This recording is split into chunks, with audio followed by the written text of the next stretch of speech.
ബിസ്മില്ലാഹിർറഹ്മാനിർറഹീം. അൽഹംദുലില്ലാഹി റബ്ബിൽ ആലമീൻ. അല്ലാഹുമ്മ സ്വല്ലി അലാ സയ്യിദിനാ മുഹമ്മദിൻ വഅലാ ആലിഹി വസഹ്ബിഹി വസല്ലം. കേരളം എന്നും ദീനി വിജ്ഞാനത്തിൽ മാതൃകയാണ്.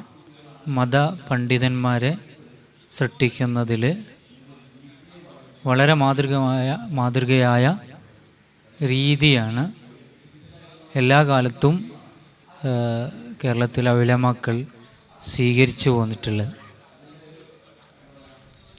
പള്ളി ദർസുകളും പിന്നീട് വന്ന ശരീഅത്ത് കോളേജുകളും അതുപോലെ നാട്ടു ദർസുകളും വളരെ കുറഞ്ഞ കാലത്തെ മാത്രം അനുഭവമുള്ള സമന്വയ വിദ്യാഭ്യാസവും പല പേരുകളിൽ ചില സ്ഥലങ്ങളിൽ ദേവ കോളേജുകളിൽ നിന്ന് പേര് വെച്ചു, ചില സ്ഥലങ്ങളിൽ ഇൻ്റഗ്രേറ്റഡ് സ്റ്റഡീസ് എന്ന് പേര് വെച്ചു, ചില അക്കാഡമി എന്ന് പേര് വെച്ചു. ഇങ്ങനെ പല രൂപത്തിൽ പേര് വയ്ക്കുകയും ഇസ്ലാമിക വിദ്യാഭ്യാസത്തോടൊപ്പം ആധുനിക വിദ്യാഭ്യാസത്തെ കൂടി ഒരുമിച്ച് സ്വീകരിക്കുന്ന ഒരു ശൈലി തുടങ്ങി എന്നുള്ളതാണ് കേരളത്തിൽ നമുക്ക് കാണാൻ പറ്റുന്നത്. പ്രത്യേകിച്ച്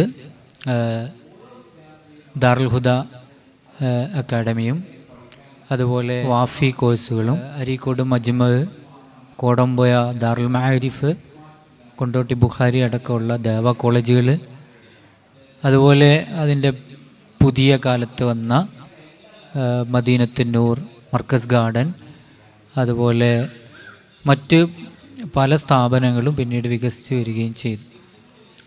ഓരോ സ്ഥാപനങ്ങളും ഓരോ ലക്ഷ്യം വെച്ചു.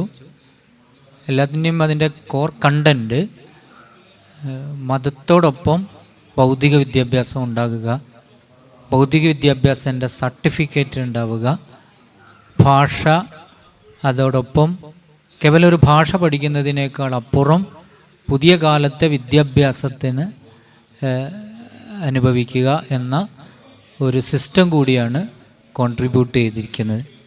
അത് 30-35 വർഷമായി. നീണ്ട ഒരു 3 ദശകങ്ങൾ കഴിയുമ്പോൾ ഏതും അങ്ങനെ തന്നെയാണല്ലോ, ഡൈനാമിക്കായിട്ട് ആകണം, അതിന് മൊബിലിറ്റി ഉണ്ടാവണം. അപ്പോഴാണ് ഏത് സംവിധാനങ്ങളും കൂടുതൽ മെച്ചപ്പെടുക. അപ്പോൾ പുതിയ കാലത്തെ പുനരാലോചനകളുടെ ഒരാവശ്യകത എന്തായാലും ഉണ്ട്. കാരണം മാറ്റങ്ങൾ അതിവേഗത്തിലാണ്. ഒരുപക്ഷെ 1990-കളിൽ ഉണ്ടായിരുന്ന മാറ്റമല്ല 2000-ൽ ഉണ്ടാവുന്നത്.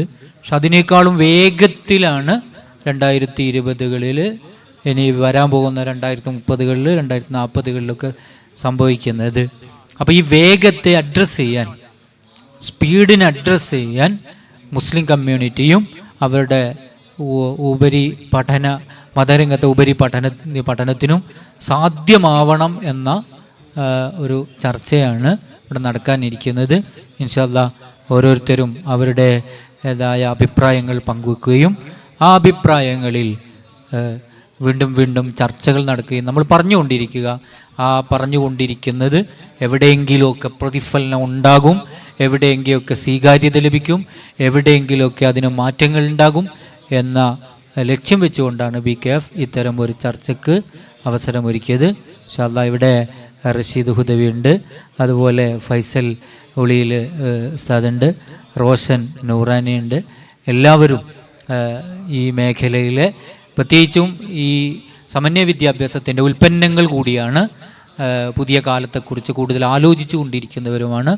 ആദ്യം ഇൻഷാ അല്ലാഹ് ഫൈസൽ ഉളിയിൽ ഉസ്താദ് നമ്മോട് സംസാരിച്ചു തുടങ്ങും. അസ്സലാമു അലൈക്കും വറഹ്മത്തുള്ളാഹി. ഷഫീഖ് ബുഖാരി ഉസ്താദിൻ്റെ സംസാരത്തിൻ്റെ അവസാന ഭാഗത്ത് പറഞ്ഞ ഒരു സംഗതി നമ്മൾ പറഞ്ഞുകൊണ്ടേയിരിക്കുക, അപ്പം മാറ്റങ്ങൾ ഉണ്ടാവും എന്നുള്ളതാണ്. കൂടുതൽ പറയാതെ, കൂടുതൽ ആലോചിക്കാതെ, ചർച്ച ചെയ്ത് തീരുമാനിക്കാൻ കാത്തു നിൽക്കാതെ തുടങ്ങിയ സംഭവമാണ് നമ്മുടെ ദഅവാ കോളേജ് സമന്വയ വിദ്യാഭ്യാസം. ഒരുപക്ഷെ അത് ദീർഘമായ ചർച്ചയ്ക്ക് ഒരു അജണ്ടയായി എടുത്ത് ചർച്ചയ്ക്ക് വെക്കുകയായിരുന്നെങ്കിൽ ഒരുപക്ഷെ ദഅവാ കോളേജ് പിറയ്ക്കാൻ ഇനിയും ഒരുപാട് കാലം എടുക്കാൻ സാധ്യതയുണ്ടായിരുന്നു. ഇപ്പോൾ ചില കാര്യങ്ങൾ അങ്ങനെ വേണ്ടി വരും. അതിൻ്റെ എല്ലാ പ്രോസ് ആൻഡ് കോൺസുകൾ ആഴത്തിൽ ചർച്ച ചെയ്ത് എല്ലാ വശങ്ങളിലേക്കും പോകുമ്പോൾ കാലവിളംബം ഉണ്ടാവുക എന്നുള്ളത് ഒരു പ്രശ്നമാണ്. ചില കാര്യങ്ങൾ ചെയ്തു കാണിക്കുക എന്നുള്ളതാണ് ചരിത്രത്തിൽ നടന്ന ഒരുപാട് വിപ്ലവങ്ങളുടെ മാറ്റം. 30 കൊല്ലത്തിന് ശേഷം അതിലേക്ക് തിരിഞ്ഞു നോക്കുമ്പോൾ നമുക്ക് അള്ളിപ്പിടിക്കാനുള്ള സംഗതി in the absence of which what would have been എന്നുള്ളതാണ്. അങ്ങനെ ഒരു സമന്വയ സംവിധാനം ആ ഘട്ടത്തിൽ തുടങ്ങിയില്ലായിരുന്നുവെങ്കിൽ, അങ്ങനെയൊന്നില്ലെങ്കിൽ എന്താകുമായിരുന്നു എന്ന ചിന്ത നമുക്ക് വലിയ ഉത്തരങ്ങൾക്കുള്ള സാധ്യത നൽകുന്നുണ്ട്. എന്താണെന്ന് പറഞ്ഞാൽ, ക്ലാസിക്കലായുള്ള മതപഠന രീതി ജീവിതത്തിൻ്റെ മുഖ്യ അജണ്ടയായി തിരഞ്ഞെടുക്കുന്ന പരിപൂർണമായ മുത്തഅല്ലിമീങ്ങളുടെ അംഗസംഖ്യ കുറഞ്ഞു വരികയും ദർസുകൾ താരതമ്യേന ശോഷിച്ചു വരികയും ചെയ്യുന്ന ഒരു ഘട്ടത്തിൽ കൂടിയാണ് ദേവാ കോളേജിൽ പിറവുള്ളത്. എന്ന് പറഞ്ഞാൽ ഗൾഫ് ഭൂമിയോടുകൂടി അടിസ്ഥാന ദാരിദ്ര്യം, ദ ഫണ്ടമെൻ്റൽ പോവർട്ടി മാറുകയും അടുക്കളകളിൽ തിന്നാനും കുടിക്കാനൊക്കെ അത്യാവശ്യം ഉണ്ടാവുകയും ചെയ്യുന്ന ഒരു രംഗം വന്നപ്പോൾ പിന്നീട് വിദ്യാഭ്യാസത്തിലേക്ക് സമൂഹം കണ്ണു തുറക്കുകയുണ്ടായി. അങ്ങനെ ഭൗതിക വിദ്യാമേഖലയിലേക്ക് കൂടി കൂടുതൽ ആളുകൾ ഇങ്ങനെ പോവുകയും അതേക്കുറിച്ചുള്ള ഓറിയൻറ്റേഷനും കരിയർ ക്ലാസ്സുകളും ഒക്കെ നടക്കുന്ന ഒരു ഘട്ടത്തിൽ കൂടിയാണ് ദേവാ കോളേജുകളുടെ പിറവി. അത്തരൊരു സാഹചര്യത്തിൽ ദേവാ കോളേജ് പോലെയുള്ളൊരു സംവിധാനം ഇല്ലെങ്കിൽ ഈ കഴിഞ്ഞ തലമുറകളിലെ പ്രതിഭകളായ SSLC പരീക്ഷയ്ക്ക് നല്ല സ്കോറുകൾ ബാഗ് ചെയ്തവരായ കുട്ടികൾ അവരാരും തന്നെ പാരമ്പര്യമായ പള്ളി ദർസിലേക്ക് പോകുമായിരുന്നില്ല. ആരും തന്നെ എന്ന് പറഞ്ഞാൽ ഒരു പരിധിയോളം എന്നാണ് നമുക്ക് മനസ്സിലാക്കുന്നത്. അതേസമയം നല്ല മാർക്ക് വാങ്ങിയ കുട്ടിയുടെ അടുത്തേക്ക് നമ്മുടെ പ്രാസ്ഥാനിക നേതാക്കൾ അല്ലെങ്കിൽ സംഘടനാ പ്രസിഡന്റ് പറഞ്ഞത്, അവന് നല്ല ബുദ്ധിയുള്ള കുട്ടിയല്ലേ, അതോടുകൂടെ തന്നെ അവനക്ക് ആവശ്യമായ കോഴ്സുകൾ പഠിക്കാമെന്നതോടൊപ്പം തന്നെ മതപഠനം കൂടി പറ്റുന്ന സംവിധാനങ്ങളുണ്ടല്ലോ, അരീക്കോട് മജ്മ ഉണ്ടല്ലോ, കൊണ്ടോട്ടി ബുഖാരി ഉണ്ടല്ലോ, അതുപോലെ ബാബ ഉസ്താദിൻ്റെ കോടമ്പുഴ കോളേജ് ഉണ്ടല്ലോ എന്ന് തുടങ്ങിയാണ് ആ കാലഘട്ടത്തിൽ ഓരോ തലമുറകളിലെയും പ്രതിഭകളായ വിദ്യാർത്ഥികളെ ആകർഷിച്ചത്. അപ്പം അങ്ങനെ ഒരു സംവിധാനം രണ്ടും കൂടി പഠിക്കുവാനുള്ള സംവിധാനം ഉണ്ടായി എന്നുള്ളത് ആദ്യകാലത്ത് തന്നെ ഒരു അനുഗ്രഹമായി. ആ തുടക്ക സമയത്ത് അതിൻ്റെ കൃത്യമായ പാരാമീറ്റേഴ്സ് നന്നായി പാലിച്ചിരുന്നു. ഒരു 30 വർഷത്തിൻ്റെ പഴക്കം വന്നു. വീണ്ടും എൻറോൾമെൻറ്റിൻ്റെ ഗ്രാഫ് കഴിഞ്ഞ 2-3 വർഷങ്ങളായി കുറഞ്ഞു വരുന്നു. വിദ്യാഭ്യാസ സാഹചര്യങ്ങൾ മാറി, ലിബറലിസം മഴയായി പെയ്തുകൊണ്ടിരിക്കുന്നു. കുട്ടികളുടെ താല്പര്യങ്ങളെല്ലാം നമ്മുടെ കമ്പ്യൂട്ടർ അല്ലെങ്കിൽ മോണിറ്റർ കട്ടുകൊണ്ടുപോയി. പുതിയൊരു സാഹചര്യത്തിൽ ഈ മത ഭൗതിക സമന്വയ വിദ്യക്ക് നവോന്മേഷം കൊടുക്കാൻ ഒരുപാട് ചാലഞ്ചുകൾ മുന്നിലുണ്ട്. പുതിയ ഇന്നവേറ്റീവ് മേഖല കണ്ടുപിടിക്കേണ്ടുന്ന ഒരു ദശാസന്ധിയിൽ കൂടിയാകുന്നു പോകുന്നത്. അത്തരുണത്തിൽ BKF ഒരുക്കുന്ന ഈ ഒരു ചർച്ച വളരെ പ്രസക്തമാണ്. നമ്മുടെ ഇൻ്റലക്ച്വൽ ക്യാപിറ്റൽ നന്നായി ചെലവഴിച്ചുകൊണ്ട് നാളേക്ക് എങ്ങനെയായിരിക്കണം നമ്മുടെ സമന്വയ വിദ്യാഭ്യാസം എന്നുള്ളത് ആവിഷ്കരിക്കേണ്ടുന്ന, ഡിസൈൻ ചെയ്യേണ്ടുന്ന കൃത്യമായ ക്രിട്ടിക്കൽ മൊമെൻറ്റിലാണ് BKFൻ്റെ ചർച്ച എന്നുകൂടി ഇടയ്ക്ക് സൂചിപ്പിക്കുന്നു. അസ്സലാമു അലൈക്കും വറഹ്മത്തുള്ളാഹി വബറകാതുഹു. അൽഹംദുലില്ലാഹ്, പുനരാലോചനയുടെ പ്രസക്തിയാണ് ഇവിടെ നമ്മൾ സംസാരിച്ചുകൊണ്ടിരിക്കുന്നത്, സമന്വയ വിദ്യാഭ്യാസത്തിൻ്റെ. അപ്പോൾ എല്ലാവരും അതിൻ്റെ പ്രൊഡക്റ്റുകളാണെന്ന് ഇവിടെ പറഞ്ഞു. തീർച്ചയായിട്ടും ആ പ്രൊഡക്റ്റുകൾക്ക് ആത്മാംശമുള്ള പല കാര്യങ്ങളും പറയണ്ടാവും. ഞാനൊരു 2006 തോന്നുന്നു ഞാൻ അതിനെക്കുറിച്ച് എഴുതിയിരുന്നു. ക്ലാസ്സിൽ ഉസ്താദ് വന്നിട്ട് പറഞ്ഞു, മഗ്‌രിബ് ബാങ്ക് വിളിക്കുന്നതിൻ്റെ മുമ്പ് ഒരു ഭൗതിക വിഷയം എടുക്കരുത്, കിതാബുകൾ മാത്രമേ ഡെസ്കിന് പുറത്തുണ്ടാവുള്ളൂ. അപ്പോൾ നമ്മളെ പീരീഡുകൾ പകൽ സമയം കഴിഞ്ഞ് മഗ്‌രിബിന് ശേഷം ദർസ് ഉണ്ടാവും. അപ്പോൾ ആ ദർസിൽ നമ്മൾ പകലെടുത്തതൊക്കെ വായിക്കും, പഠിക്കും, കിതാബുകളൊക്കെ അർത്ഥം വെച്ച് നോക്കും. അപ്പോൾ ബാങ്ക് കൊടുക്കുന്നതിൻ്റെ മുമ്പ് ഭൗതിക വിഷയങ്ങളൊന്നും ഉണ്ടാവരുത്, അതൊരു ബർക്കത്തുള്ള സമയം, അത് കഴിഞ്ഞതിന് ശേഷം നിങ്ങളൊക്കെ എടുത്ത് പഠിച്ചോളി എന്ന് പറഞ്ഞു. അപ്പം ഞാൻ എൻ്റെ ഡെസ്കിൻ്റെ എൻ്റെ മുന്നിൽ അന്ന് ഞങ്ങളുടെ സിലബസിൽ മോറിസ് ബുക്കായിൻ്റെ ഒരു പുസ്തകം ഉണ്ടായിരുന്നു. നമ്മളെ സിലബസിലൊക്കെ ഉണ്ടായിട്ടുണ്ടാവുമെന്ന് എനിക്ക് ഓർമ്മയില്ല, ഞങ്ങളുടെ സിലബസിൽ ഉണ്ടായിട്ടുണ്ടാവും. The Bible, the Quran and the science. അപ്പോൾ ശാസ്ത്രീയമായിട്ട് കൂടുതലും ബൈബിളിനേക്കാൾ കൂടുതലും സയൻറ്റിഫിക് ഫാക്ട്സുകളും മറ്റൊക്കെ ഉള്ളത് ഖുർആനിലാണ്. അതുകൊണ്ട് ഖുർആൻ എത്രയോ ബെറ്ററാണ്, ഖുർആൻ കാലാതിവർത്തിയായ ഗ്രന്ഥമാണെന്നൊക്കെ സ്ഥാപിക്കുന്ന ഒരു പുസ്തകമാണ്. അപ്പോൾ ഒരിക്കൽ ഞാൻ ഈ മുമ്പ് എപ്പോഴോ വായിക്കാനെടുത്ത് ഡെസ്കിൽ ഉണ്ടായതാണ്. അപ്പോൾ ദർസിൻ്റെ സമയത്ത് ഉസ്താദ് വന്നു, ഇത് പറഞ്ഞു പോയി. അപ്പോൾ എൻ്റെ പിന്നിലുള്ള വിദ്യാർത്ഥി ഉണ്ടായിരുന്നു, അവൻ എന്നെ തോണ്ടിയിട്ട് പറഞ്ഞു അടുത്തേക്ക്, നിൻ്റെ മുമ്പിൽ ഇംഗ്ലീഷുള്ള പുസ്തകമാണല്ലോ. അപ്പോൾ ഞാൻ അവൻ്റെ എടുത്ത് നോക്കിയപ്പോൾ അവൻ്റെ അടുത്ത് അറബിയിലുള്ള മുഖ്താറാത്തോ എന്തോ ആണ്, അലി ഹസൻ നദവിയുടെ ഒരു പുസ്തകമാണ്. അതൊക്കെ ഞങ്ങൾ പഠിച്ചുകൊണ്ടിരിക്കണേ. അപ്പോൾ അവൻ എന്നോട് ഇത് എടുത്തു നോക്കാൻ പറയാൻ കാരണം ഇംഗ്ലീഷുള്ള പുസ്തകമാണ് എൻ്റെ മുമ്പിലുള്ളത് എന്നുള്ളതുകൊണ്ടാണ്. പ്രതിപാദ്യ വിഷയം നോക്കുകയാണെങ്കിൽ ഒന്ന് അറബി സാഹിത്യമാണ്, ഒന്ന് ഖുർആൻ്റെ ശാസ്ത്രീയ സമഗ്രത സ്ഥാപിക്കുന്ന ഒരു പുസ്തകമാണ്. അപ്പോൾ അന്ന് നമുക്കൊരു ക്ലാരിറ്റി ഇല്ല ഇതിൽ ഏതാണ് മതം ഏതാണ് ഭൗതികം എന്ന്. ഞാനോ പറഞ്ഞ പോലെ ഞാൻ ഉള്ളിലേക്ക് എടുത്ത് വെച്ചു, ഞാൻ അൽഫി എന്തോ എടുത്ത് ഞാൻ മുകളിൽ വെച്ചു.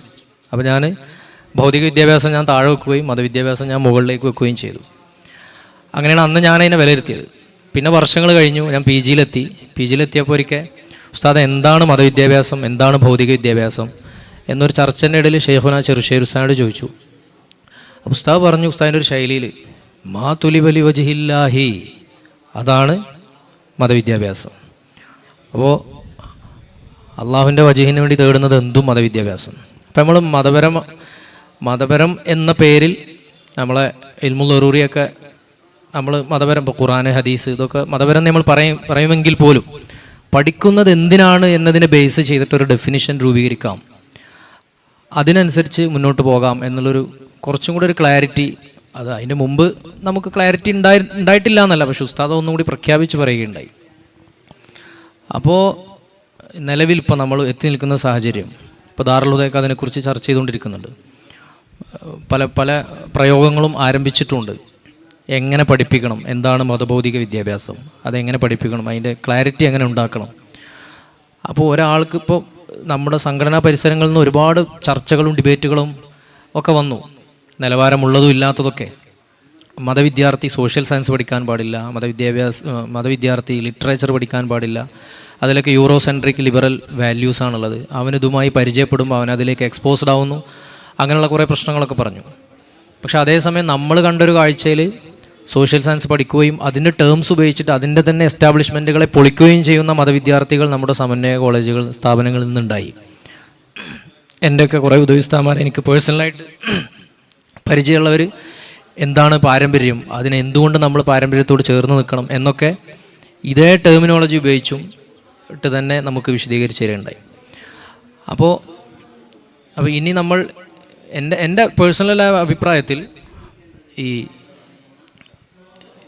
എങ്ങനെ ഇസ്ലാമിൻ്റെ ഫ്രെയിംവർക്കിൽ എല്ലാ ശാസ്ത്രവും പഠിപ്പിക്കാം എന്ന രീതിയിലേക്ക് ചർച്ചകൾ പോകണമെന്നാണ് ഞാൻ മനസ്സിലാക്കുന്നത്. ഇപ്പോൾ നിലവിലുള്ളത് സമാന്തരമായ സമന്വയം എന്നൊക്കെ പറഞ്ഞാലും ഒരു തരം സമാന്തരമായ സമന്വയമാണ്. ഇൻ്റഗ്രേറ്റഡ് എഡ്യൂക്കേഷൻ ഇപ്പോഴും സാധ്യമായിട്ടില്ല, 100% സാധ്യമായിട്ടില്ല എന്നാണ് ഞാൻ വിശ്വസിക്കുന്നത്. ഇപ്പോൾ ഇംഗ്ലീഷ് പഠിക്കുന്നു, സയൻസ് പഠിക്കുന്നു, സോഷ്യോളജി പഠിക്കുന്നു, തൊട്ടപ്പുറത്ത് ഫിഖ്ഹും ഉസൂലും അതും പഠിപ്പിക്കുന്നു. ഇത് ഇൻ്റഗ്രേറ്റഡ് ആവണമെന്നുണ്ടെങ്കിൽ അഗസ്റ്റേ കോംറ്റെയും മാക്സ് വെബറിനെയും പഠിക്കുമ്പോൾ അതിനോട് കൂടെ ഇബ്നു ഖൽദൂനെ പഠിക്കുകയും അൽബിറൂനിയെ പഠിക്കുകയും അത് കമ്പയർ ചെയ്യാനുള്ളൊരു ശേഷി നമുക്ക് ഉണ്ടാവുകയും ചെയ്യുമ്പോഴാണ് ആ ഒരു ഇൻ്റഗ്രേഷൻ സാധ്യമാവുള്ളൂ എന്നാണ് ഞാൻ മനസ്സിലാക്കുന്നത്. അത് കമ്പയർ ചെയ്യുകയും അതിൽ നിന്നുള്ള പുതിയ നോളജ് പ്രൊഡ്യൂസ് ചെയ്യുകയും പുതിയ പ്രശ്നങ്ങളോട് സംവദിക്കുകയും ചെയ്യുന്ന രീതിയിലേക്ക് കാര്യങ്ങൾ എത്തണം എന്നാണ് ഞാൻ മനസ്സിലാക്കുന്നത്. അപ്പം നിലവിൽ ഇപ്പോൾ ഈ പീരീഡ് ഇംഗ്ലീഷ്, അടുത്ത പീരീഡ് സയൻസ്, പിറ്റത്തെ പീരീഡ് ഉസൂൽ ഫിഖ്, പിറ്റത്തെ പീരീഡ് ഹദീസ്, ഇങ്ങനൊരു ടൈം ടേബിളാണ് ഇപ്പോൾ ഉള്ളത്. കുറേയൊക്കെ പരിഹരിച്ചിട്ടുണ്ട്, പല ആളുകളും പല നോളജ് പ്രൊഡക്ഷനും നടത്തിയിട്ടുമുണ്ട് അൽഹംദുലില്ലാഹ്. In absence of which what would have been എന്ന് ചോദിച്ച പോലെ ഇപ്പം ഇത് സംഭവിച്ചിട്ടില്ലായിരുന്നെങ്കിൽ വലിയ നഷ്ടങ്ങളായിരുന്നു നമുക്ക് ഉണ്ടായിരുന്നത്. പക്ഷേ ഇനിയും കുറച്ചും കൂടെ മുന്നോട്ട് പോകാണ്ട്. അപ്പോൾ അതിൻ്റെ ഒരു ബേസിക് തത്വമായിട്ട് ഇപ്പോൾ ഞാൻ ഈ പറഞ്ഞതാണ് ഞാൻ മുന്നോട്ട് വെക്കുന്നത്.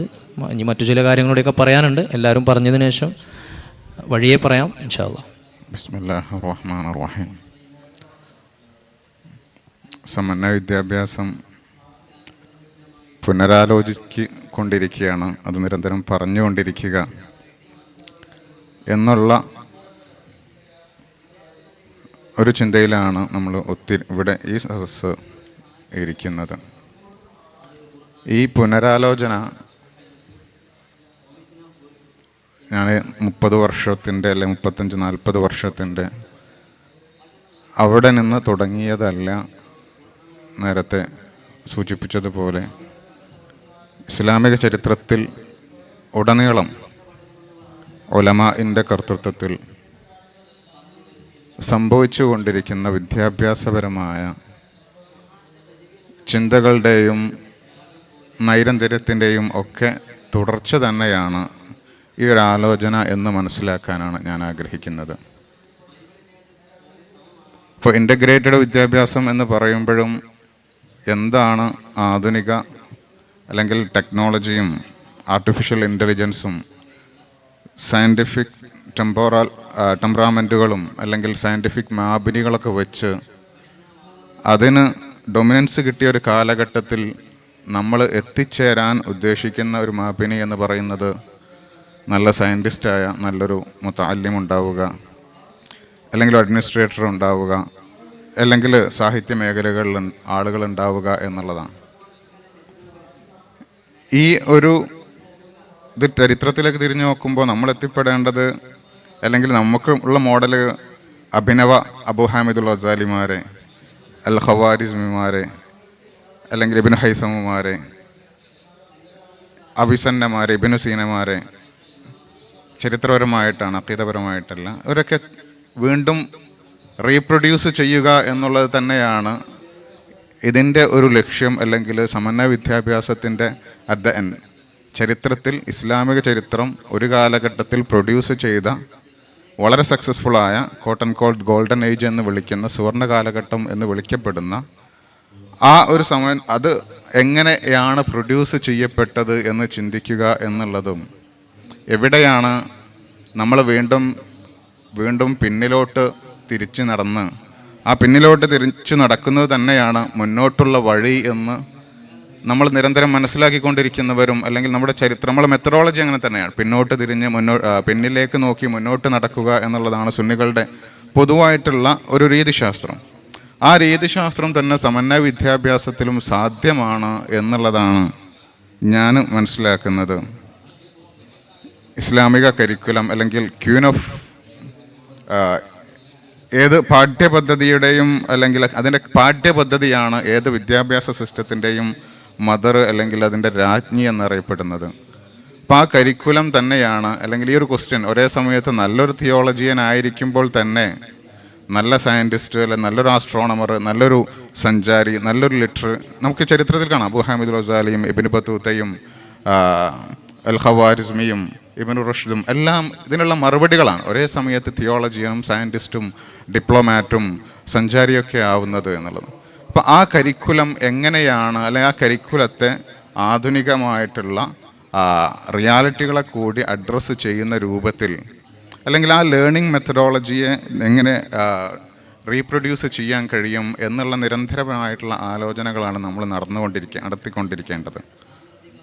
ഇത് നമുക്കറിയാം. ഇപ്പോൾ ഈ ഒരു ചർച്ച, അല്ലെങ്കിൽ ദഅവാ കോളേജുകൾ മറ്റ് എന്ന് പറയുന്നത് മുസ്ലിം ലോകത്ത് പൊതുവെ വിളിക്കപ്പെടുന്ന എഡ്യൂക്കേഷണൽ ഡുവലിസം, വിദ്യാഭ്യാസത്തിൽ രണ്ട് ദ്വന്ദ്ങ്ങൾ ഉണ്ടായിട്ട് വന്നിട്ടുണ്ട്. രണ്ട് എപ്പിസ്റ്റമോളജിയിൽ ഊന്നി നിന്നുകൊണ്ടുള്ള എഡ്യൂക്കേഷണൽ ഡുവലിസം ഒരു 18 അല്ലെങ്കിൽ 16, 18, 19 നൂറ്റാണ്ടുകളിൽ കൊളോണിയൽ അധിനിവേശ കാലഘട്ടത്തിൻ്റെ ബൈ പ്രൊഡക്റ്റ് എന്നുള്ള നിലക്ക് ക്രിസ്ത്യൻ വാല്യൂ സിസ്റ്റത്തെയും എപ്പിസ്റ്റമോളജിയും ഒക്കെ മറികടന്നുകൊണ്ട് സെക്യുലർ ചിന്താധാരയെ മുന്നോട്ട് വെച്ചുകൊണ്ട് വെസ്റ്റേൺ ചിന്താപദ്ധതിയും അല്ലെങ്കിൽ എപ്പിസ്റ്റമോളജിക്കലായിട്ടുള്ള വിദ്യാഭ്യാസ രീതികളും ഉയർന്നു വരികയും അതിന് ബ്യൂറോക്രാറ്റിക്കലായിട്ടും അല്ലെങ്കിൽ വിദ്യാഭ്യാസ മേഖലയിൽ അപ്പർ ഡൊമിനൻസ് കൊണ്ട് ഇരിക്കുന്ന ഒരു കാലഘട്ടത്തിലാണ്, അതിൻ്റെ ശേഷമാണ് ആ ഒരു സിസ്റ്റം വളർന്നു വരുന്നത്. ഇപ്പോൾ 1977 ആണ് ഇസ്ലാമിക സിസ്റ്റത്തിൽ, ഇസ്ലാമിക് വേൾഡിൽ, അല്ലെങ്കിൽ ഇസ്ലാമിക് എഡ്യൂക്കേഷൻ കോൺഫറൻസ്, അല്ലെങ്കിൽ വേൾഡ് ഇസ്ലാമിക് എഡ്യൂക്കേഷൻ കോൺഫറൻസ് ജിദ്ദയിൽ നടക്കുന്നത് 1977. അതിനെ തുടർന്നുള്ള ബൈ പ്രൊഡക്റ്റായിട്ടാണ് പിന്നെ മറ്റു ഇസ്ലാമൈസേഷൻ ഓഫ് നോളജും അല്ലെങ്കിൽ IUM ഒക്കെ വരുന്നത്. നിരന്തരം നമ്മൾ ചിന്തിച്ചുകൊണ്ടിരിക്കുന്നുണ്ട്. പക്ഷേ ആ വാല്യൂ സിസ്റ്റം, അല്ലെങ്കിൽ യൂട്ടിലിറ്റേറിയൻ ആയിട്ടുള്ള, നമുക്കറിയാം ഇസ്ലാം അല്ല പൊതുവിൽ മതങ്ങളൊക്കെ വിദ്യാഭ്യാസത്തിൻ്റെ ഒരു ലക്ഷ്യം എന്ന് പറയുന്നത്, പിന്നെ അതിന് വ്യത്യസ്ത ഡയമെൻഷൻ ഉണ്ട്. സ്പിരിച്വൽ ആയിട്ടുള്ള ഡയമെൻഷൻ ഉണ്ട്, ഇൻ്റലക്ച്വലായ ഡയമെൻഷൻ ഉണ്ട്, ബോഡിലി അല്ലെങ്കിൽ മൈൻഡ്, എങ്ങനെ വ്യത്യസ്തമായിട്ടുള്ള ഡയമെൻഷനുകൾ, മെറ്റാഫിസിക്കലായിട്ടുള്ള ഡയമെൻഷൻ ഉണ്ടെങ്കിലും അതിനൊക്കെ അഡ്രസ്സ് ചെയ്തുകൊണ്ട് ഒരു ഫുൾ ഫ്ലെഡ്ജഡ് ആയിട്ടുള്ള നല്ലൊരു ഹ്യൂമൻ ബീയിങ്ങിനെ നിർമ്മിച്ചെടുക്കുക എന്നുള്ളതാണ് പൊതുവിൽ വിദ്യാഭ്യാസത്തിൻ്റെ, പാരമ്പര്യ വിദ്യാഭ്യാസത്തിൻ്റെ ഒരു ലക്ഷ്യം എന്ന് പറയുന്നത്. എന്നാൽ വെസ്റ്റേൺ എപ്പിസ്റ്റമോളജി അല്ലെങ്കിൽ സെക്യുലർ എപ്പിസ്റ്റമോളജിയിൽ അധിഷ്ഠിതമായിട്ടുള്ള വിദ്യാഭ്യാസത്തിൻ്റെ ലക്ഷ്യം എന്ന് പറയുന്നത് വളരെ യൂട്ടിലിറ്റേറിയൻ ആയിട്ടുള്ള, ആ ലക്ഷ്യം ഫുൾ ഫ്ലഡ്ജഡ് ആയിട്ടുള്ള ഹ്യൂമൻ ബീയിങ്ങിനേക്കാൾ അപ്പുറത്തേക്ക് ക്യാപിറ്റലിസ്റ്റ് എക്കണോമിയിലേക്ക്, ഇൻഡസ്ട്രിയിലേക്ക് ആവശ്യമായ ടൂൾസും ടെക്നിക്സും ഒക്കെ പഠിച്ചെടുത്ത ഒരു സ്കിൽഡ് ആയിട്ടുള്ള ഒരു എംപ്ലോയബിൾ ആയ ആളെയാണ് വെസ്റ്റേൺ വിദ്യാഭ്യാസം അല്ലെങ്കിൽ വാല്യൂ സിസ്റ്റത്തിലുള്ള എഡ്യൂക്കേഷൻ മുന്നോട്ട് വച്ചിട്ടുള്ളത്. ഈ പദ്ധതിയിൽ ഹ്യൂമൻ ബീയിങ് അല്ലെങ്കിൽ നല്ലൊരു സ്വഭാവം അല്ലെങ്കിൽ വെൽ ഫോംഡ് ആയിട്ടുള്ള, വെൽ ഫിൽഡ് ആയിട്ടുള്ള ഒരു മൈൻഡാണ് ക്യാപിറ്റലിസ്റ്റ് എക്കണോമിക്ക് വേണ്ടതെങ്കിൽ വെൽ ഫിൽഡ് ആയിട്ടുള്ള, വെൽ ഫോംഡ് ആയിട്ടുള്ള ഹ്യൂമൻ ബീയിങ്ങിനെയാണ് മതവിദ്യാഭ്യാസങ്ങൾ അല്ലെങ്കിൽ മുന്നോട്ട് വെക്കാൻ അല്ലെങ്കിൽ ക്രിയേറ്റ് ചെയ്യാൻ ശ്രമിച്ചിട്ടുള്ളത്. അപ്പോൾ ഈ രണ്ട് ദ്വന്ദ്ങ്ങളും, എഡ്യൂക്കേഷണൽ ഡുവലിസം എന്ന് പറയുന്ന ഈ രണ്ട് ദ്വന്ദ്ങ്ങളും വളരെ വ്യത്യസ്തമായിട്ടാണ് പൊതുവിൽ 18-ാം നൂറ്റാണ്ട് മുതൽ 19-ാം നൂറ്റാണ്ട് മുതൽ വ്യാപകമായിട്ട് മുസ്ലിം വേൾഡിലും അതല്ലാത്ത ഇസ്ലാമിക് വേൾഡ് കോൺഫറൻസ് നേഷൻ രണ്ടാമത് നടന്ന കോൺഫറൻസ് 1990 കാംബ്രിഡ്ജ് യൂണിവേഴ്സിറ്റിയും ഇസ്ലാമിക് അക്കാഡമിയും നടന്നുള്ള കോൺഫറൻസ്, അതിൽ എല്ലാ മതങ്ങളും ഒരുമിച്ചുണ്ടായിട്ടുണ്ട്. അവരൊക്കെ സമ്മതിച്ചിട്ടുള്ളതാണ് ഫെയ്ത്ത് ബേസ്ഡ് ആയിട്ടുള്ള വിശ്വാസം അല്ലെങ്കിൽ എഡ്യൂക്കേഷൻ സിസ്റ്റത്തിനേക്കാൾ കൂടുതൽ സെക്യുലർ ലിബറൽ വാല്യൂസ് ഉള്ള എഡ്യൂക്കേഷൻ സിസ്റ്റമാണ് ഇന്ന് ഡൊമിനൻ്റായി നിൽക്കുന്നത് എന്നൊരു റിയാലിറ്റിയാണ്. അപ്പോൾ ആ റിയാലിറ്റി ഈ എഡ്യൂക്കേഷണൽ ഡുവലിസത്തെ അഡ്രസ്സ് ചെയ്യാൻ വേണ്ടിയിട്ട് ലോകത്തിൻ്റെ വിവിധ ഭാഗങ്ങളിൽ പലതരത്തിലുള്ള ചിന്താപദ്ധതികൾ നടന്നിട്ടുണ്ട്. ആ ചിന്താപദ്ധതികൾ ഓരോരുത്തരും, അത് പലരും റിഫോമിസ്റ്റ് അല്ലെങ്കിൽ അതിൻ്റെ ഭാഗമായിട്ട് തന്നെയാണ് നമ്മൾ അലിഗഡ് മൂവ്മെൻറ്റിന് മനസ്സിലാക്കാൻ, അതിൻ്റെ ഭാഗം തന്നെയാണ് മുഹമ്മദ് അബ്ദുവിൻ്റെ അസ്ഹറിൻ്റെ റിഫോമുകൾ മനസ്സിലാക്കാൻ, ഇങ്ങനെ ഇസ്ലാമൈസേഷൻ ഓഫ് നോളജും റജി ഫാറൂഖിയുടെയും നഖീബുൽ അത്താസിൻ്റെ ഒക്കെ കാര്യങ്ങൾ മുന്നോട്ട് വന്നിട്ടുള്ളത്. അപ്പോൾ ഈ എഡ്യൂക്കേഷണൽ ഡുവലിസം രണ്ട് എപ്പിസ്റ്റമോളജി ഇൻ്റഗ്രേറ്റ് ചെയ്യുന്നിടത്ത് നമ്മൾ പലപ്പോഴും ഒരു ഘട്ടത്തിൽ അത് വളരെ ഭംഗിയായിട്ട് മുന്നേറുന്നൊരു ഘട്ടത്തിൽ തന്നെ അടുത്ത ഘട്ടത്തിൽ അത് പരാജയപ്പെടുന്ന അല്ലെങ്കിൽ അത് തളർന്നു പോകുന്ന ഒരവസ്ഥ ഉണ്ടായിട്ടുണ്ട്. അപ്പോൾ ഇത് പ്രധാനമായിട്ടും നേരത്തെ തുടങ്ങിയതുപോലെ ഒരു ഫിലോസഫി ഓഫ് എഡ്യൂക്കേഷൻ ഇല്ലാതെയാണ്, നമ്മൾ ചിന്താപദ്ധതി ഒന്നും ഇല്ലാതെ തുടങ്ങി എന്നുള്ളത് ആണ് ഇതിൻ്റെ വസ്തുത എങ്കിലും ഇതിൻ്റെ ഒരു അൾട്ടിമേറ്റ് പരിഹാരം എന്ന് പറയുന്നത് രണ്ട് ഇൻ്റഗ്രേറ്റും സാധ്യമാകുന്നത് എന്ന് പറയുന്നത് നമ്മളെന്ന് പറയുന്ന സെക്യുലർ വെസ്റ്റേൺ എപ്പിസ്റ്റമോളജിയിൽ അടിസ്ഥാനമായിട്ടുള്ള നാച്ചുറൽ സയൻസും സോഷ്യൽ സയൻസും ഒക്കെ ഇസ്ലാമിക് എപ്പിസ്റ്റമോളജിയിൽ നിന്നുകൊണ്ട് പഠിപ്പിക്കാൻ കഴിയുന്നത്, മനസ്സിലാക്കിയത് പറഞ്ഞു കൊടുക്കാൻ കഴിയുന്ന ടീച്ചേഴ്സ് അല്ലെങ്കിൽ അധ്യാപകരുണ്ടാവുക എന്നുള്ളതാണ് ഇതിൻ്റെ പ്രഥമമായിട്ടുള്ളൊരു പരിഹാരം. അപ്പോൾ ഈ പുനരാലോചന ഇപ്പോൾ നമ്മൾ ആലോചനകളില്ലാതെ ആരംഭിച്ചെങ്കിലും അന്ന് തുടങ്ങുന്ന കാലഘട്ടത്തിൽ രണ്ട് പീരീഡ്, നേരത്തെ പറഞ്ഞതുപോലെ രണ്ട് പീരീഡുകളായിട്ട് കിതാബ്, മറ്റു സെക്യുലർ സയൻസ് ഇങ്ങനെ പറഞ്ഞ് അന്നൊരു ഹ്യൂമൻ റിസോഴ്സിൻ്റെ അഭാവങ്ങൾ ഉണ്ടായിരുന്നുവെങ്കിലും ഇന്ന് നമ്മൾ ഇതിനെക്കുറിച്ച് ആലോചിക്കുമ്പോഴുള്ളത് ഞാൻ വളരെ ശുഭാപ്തിയോടെ നിൽക്കുന്നത് ആ ഇസ്ലാമിക് എപ്പിസ്റ്റമോളജിയിൽ നിന്നുകൊണ്ട് തന്നെ വെസ്റ്റേൺ സെക്യുലർ എപ്പിസ്റ്റമോളജിയെ അഡ്രസ്സ് ചെയ്യാൻ പറ്റിയ, ഡാർവിൻ സിദ്ധാന്തങ്ങളെയും അല്ലെങ്കിൽ സയൻറ്റിഫിക് കാര്യങ്ങളെയൊക്കെ അഡ്രസ്സ് ചെയ്യാൻ പറ്റിയ, അതുപോലെ തന്നെ കണ്ടൻസും അല്ലെങ്കിൽ ഇൻസ്ട്രക്ഷനൊക്കെ നൽകാൻ പറ്റിയ വലിയൊരു വളരെ ഹ്യൂമൻ റിസോഴ്സ് അല്ലെങ്കിൽ അക്കാഡമിക് ആയിട്ടുള്ള വെൽ എക്യുപ്ഡ് ആയിട്ടുള്ള ആളുകൾ ഈ ഒരു സിസ്റ്റം പ്രൊഡ്യൂസ് ചെയ്യാൻ കഴിഞ്ഞു. അല്ലെങ്കിൽ ആ ഒരു സിസ്റ്റം അല്ലെങ്കിൽ ആ ഹ്യൂമൻ റിസോഴ്സിൽ നിന്നുകൊണ്ടാണ് നമ്മൾ പുനരാലോചനയ്ക്ക് ശ്രമിക്കുന്നത് എന്നുള്ളത് ഈ ചർച്ചയെ കൂടുതൽ പ്രസക്തമാക്കുന്നുണ്ട് എന്നാണ് ഞാൻ മനസ്സിലാക്കുന്നത്. നമ്മളെ ചർച്ചയിൽ ഇതുവരെ വന്നത് 30-കൾക്ക് മുമ്പ് ഉണ്ടായ ഈ സംവിധാനത്തിൻ്റെ എക്സ്പീരിയൻസാണ് ആദ്യം രണ്ടുപേരും സംസാരിച്ചത്. അത് എങ്ങനെ ഉണ്ടായി, അതേപോലെ അതുണ്ടായപ്പോൾ സംഭവിച്ചത്. ഒരുപക്ഷെ എനിക്ക് തോന്നുന്നു ഇതിലിരിക്കുന്ന ആളുകളുടെ ജനറേഷൻ തന്നെ ഈ ചർച്ചയിൽ നന്നായി പ്രതിഫലിക്കും. ആളുകളുടെ അഭിപ്രായത്തിലും വീക്ഷണത്തിലും സമീപനത്തിലൊക്കെ ഞങ്ങളൊക്കെ ഒരു പക്ഷേ 90-കളിൽ ഉണ്ടായതാണ്. ഇവരെ അധിക പേരും 2000-ലും ഒക്കെ വന്ന ആളുകളാണ്. അപ്പം അതിൻ്റേതായ ഒരു അഭിപ്രായാന്തരങ്ങൾ ഞങ്ങളിൽ തന്നെ ഉണ്ടാകാനുള്ള സാധ്യതയുണ്ട്.